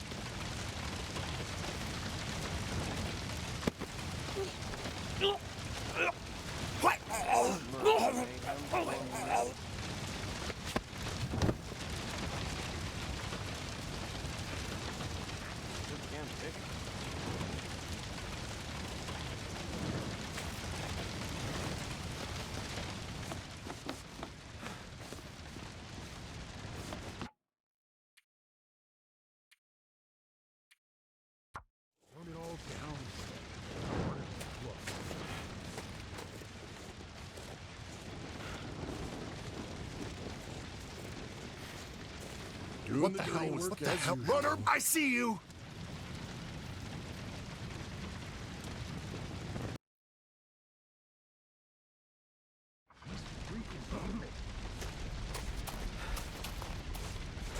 Who's out there? Something. He's there, look! These people.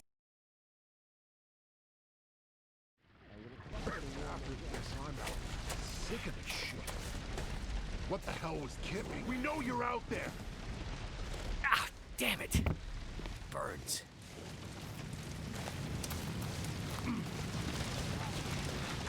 Ah, that hurts so much.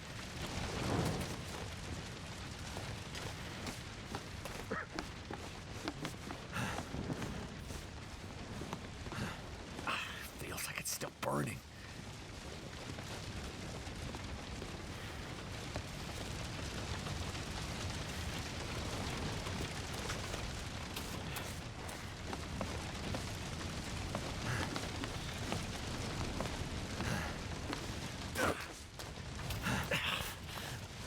The pain.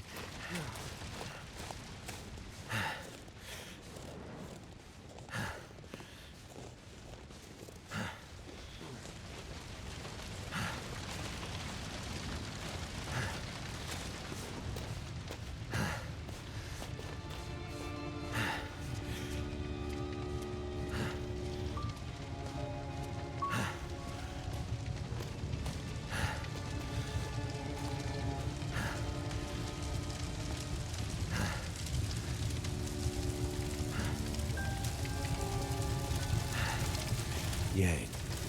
Jane Yang. Astrid's friend.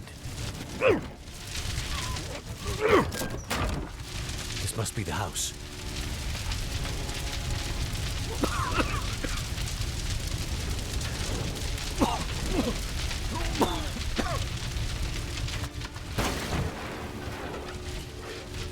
Astrid! Can you hear me?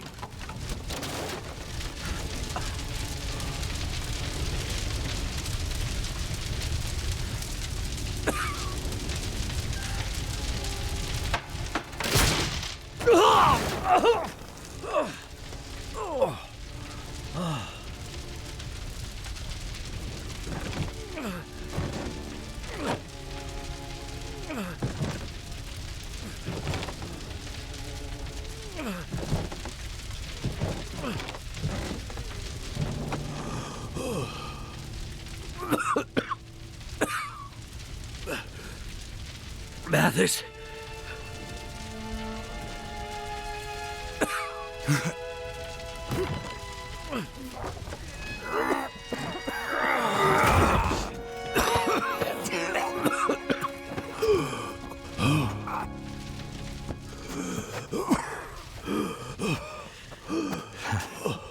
Looks like we're even, pilot.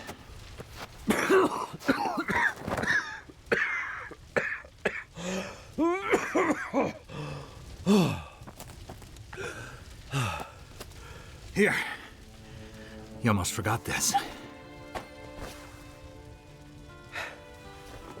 I have to find her.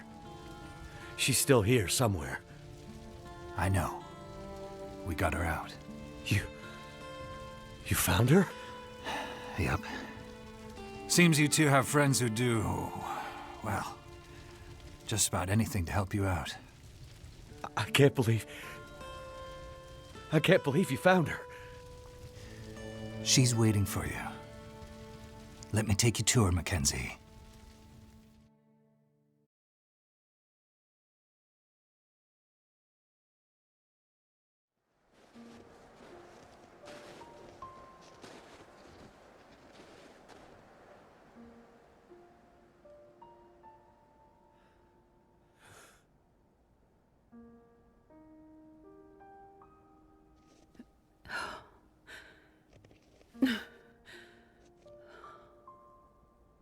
Is it really you? I brought something for you. I thought I'd lost you forever.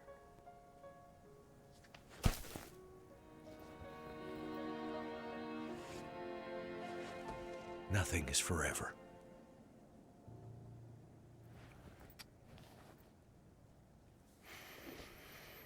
We have to go. Yeah, I know. The radio telescope. Jace, she filled me in.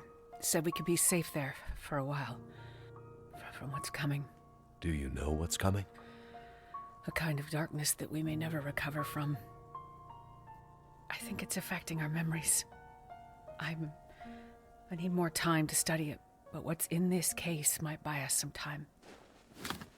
We'll have time to work on it when we get to the radio telescope. Yes. Let's go there. Now. Jace. Jeremiah. Take her. You have to go with them now. Wait. Go with them? What do you mean? Where are you going? Go with them. To the telescope. I'll be right behind you. There's one last thing I have to do.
I don't know if anyone's out there, I don't know if this radio is even working. But if you can hear this, take shelter immediately. Get underground, as deep as you can. Take food, water, all the supplies you can find. The lights in the sky, the aurora, it's changing us. Changing the wildlife, changing our minds, confusing us, making us see things, making us forget. If you see the lights in the sky, stay underground. It's not safe. I'm not sure when help will come, or if it'll ever come. We might be on our own for a while. So, take care of each other. Because, in the end, each other might be all we have. And all we've ever had. I'm gonna loop this message for as long as I can. Be safe out there. And good luck to us all.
Love you, Jack.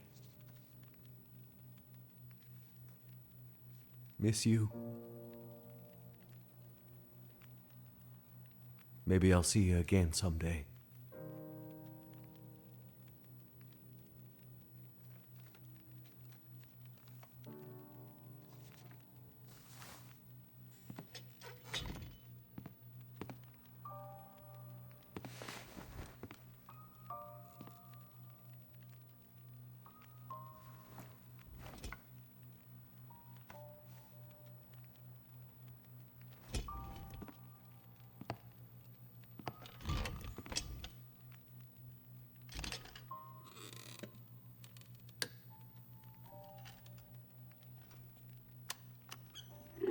If anyone's out there. I don't know if this radio is even working. But if you can hear this, take shelter immediately.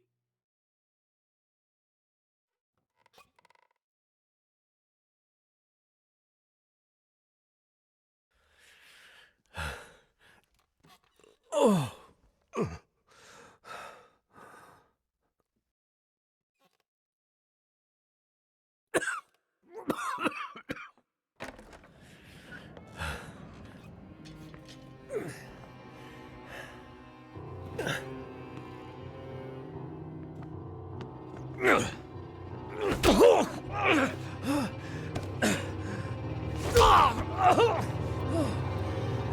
We doing this again? Remember back in the prison? I told you I would destroy everything you love. Remember? Yeah. I remember. Well, now I've seen who you love, Now I understand what drove you all this way. I've seen her. I had her in my hands, and I almost killed her. She got away. But you see, I know where she is. I know where to find her. And it's time to finish what we started.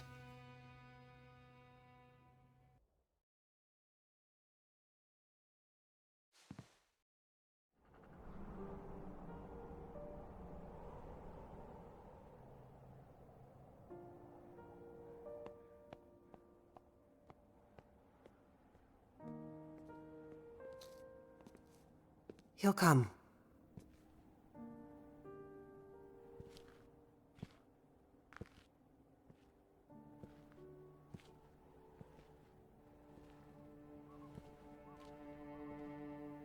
He'll be here.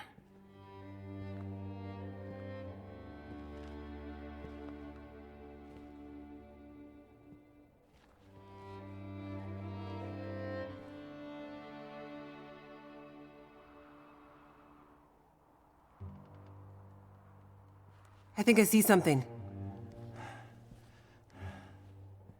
Looks like a torch. Someone with a torch coming up the pass.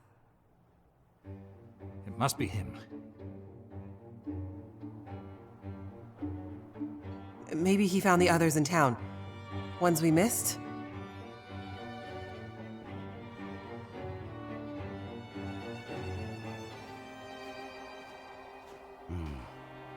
Looks like we have company.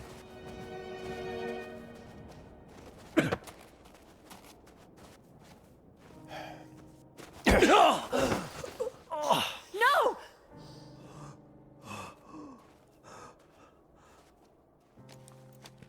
One more step, and I'll put you in the ground. All right. Here's the deal. We know you have shelter. We know you have medicine. Hell, you might even have a cure for whatever's going on out here. Way to outlast this, whatever it is. In the hard case. Imagine, the answer was so close this whole time. What the hell do you want, Mathis? Simple. You want the pilot back, you let us in. You give us some of what's in the case. You let us take shelter from the lights in whatever this place is. You don't? This damn pilot, who has been such a pain in the ass since the minute I met him, I finally clip his wings. Mackenzie! Don't give it to them. Listen, asshole! This thing is a bunker. Time lock means we close this vault door and it isn't opening up for months, years, maybe longer. No way in hell are we gonna be trapped in here with you. Well, that makes this even easier. You come out, we come in, and the pilot lives. Otherwise... Wait! Wait. We can't do that. There are dozens of people in here, innocent people, children. But I can trade places with him. I'm a doctor. I can help you. I can find another way to protect you from what's coming. Just let me take his place.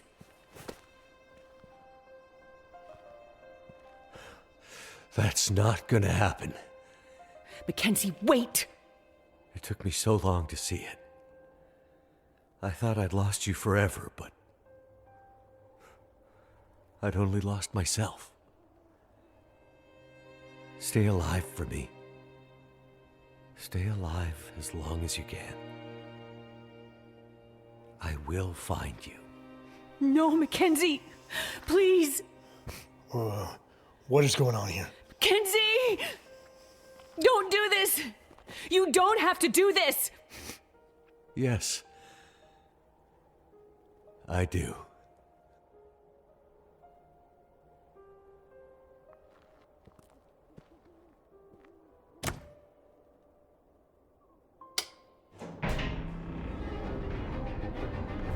Please don't do this!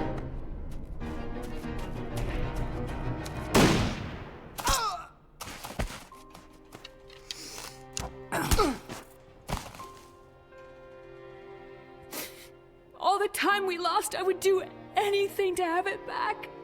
I never stopped. I never stopped loving you, Will.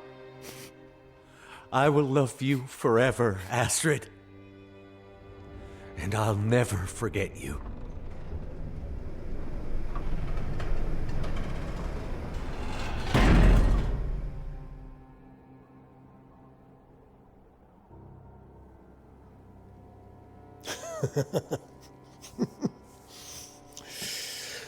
Well, after all that, looks like our fates are bound together, you and me.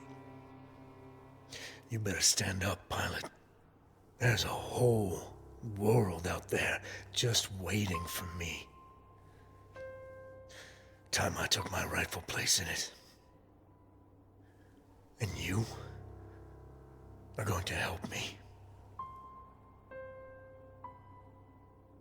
Okay.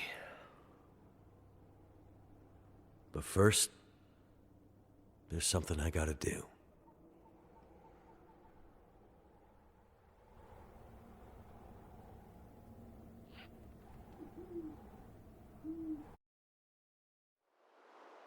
The world is changing. Has changed. Who can say where this change will take us? Atwood says this has happened before. And best she can tell, we're in this for another 40 to 400 years. How will we survive? As individuals, as a species? Will we? Should we? When push came to shove and we were tested, was this really the best we could do? Can we put our differences aside long enough to survive this quiet apocalypse? And if we fight to survive, does any of it even matter? I can't say. I'm not sure any of us can know what comes next. But what I believe is we have to fight for the future. Because the world we had yesterday won't exist tomorrow. Mackenzie, I know you're out there. Just hang on. Just survive for me. Remember who we were. I will find you. Mackenzie. My love. Whatever you do, wherever you have to go, promise me one thing. You won't let this new world break you. And promise me, I will see you again.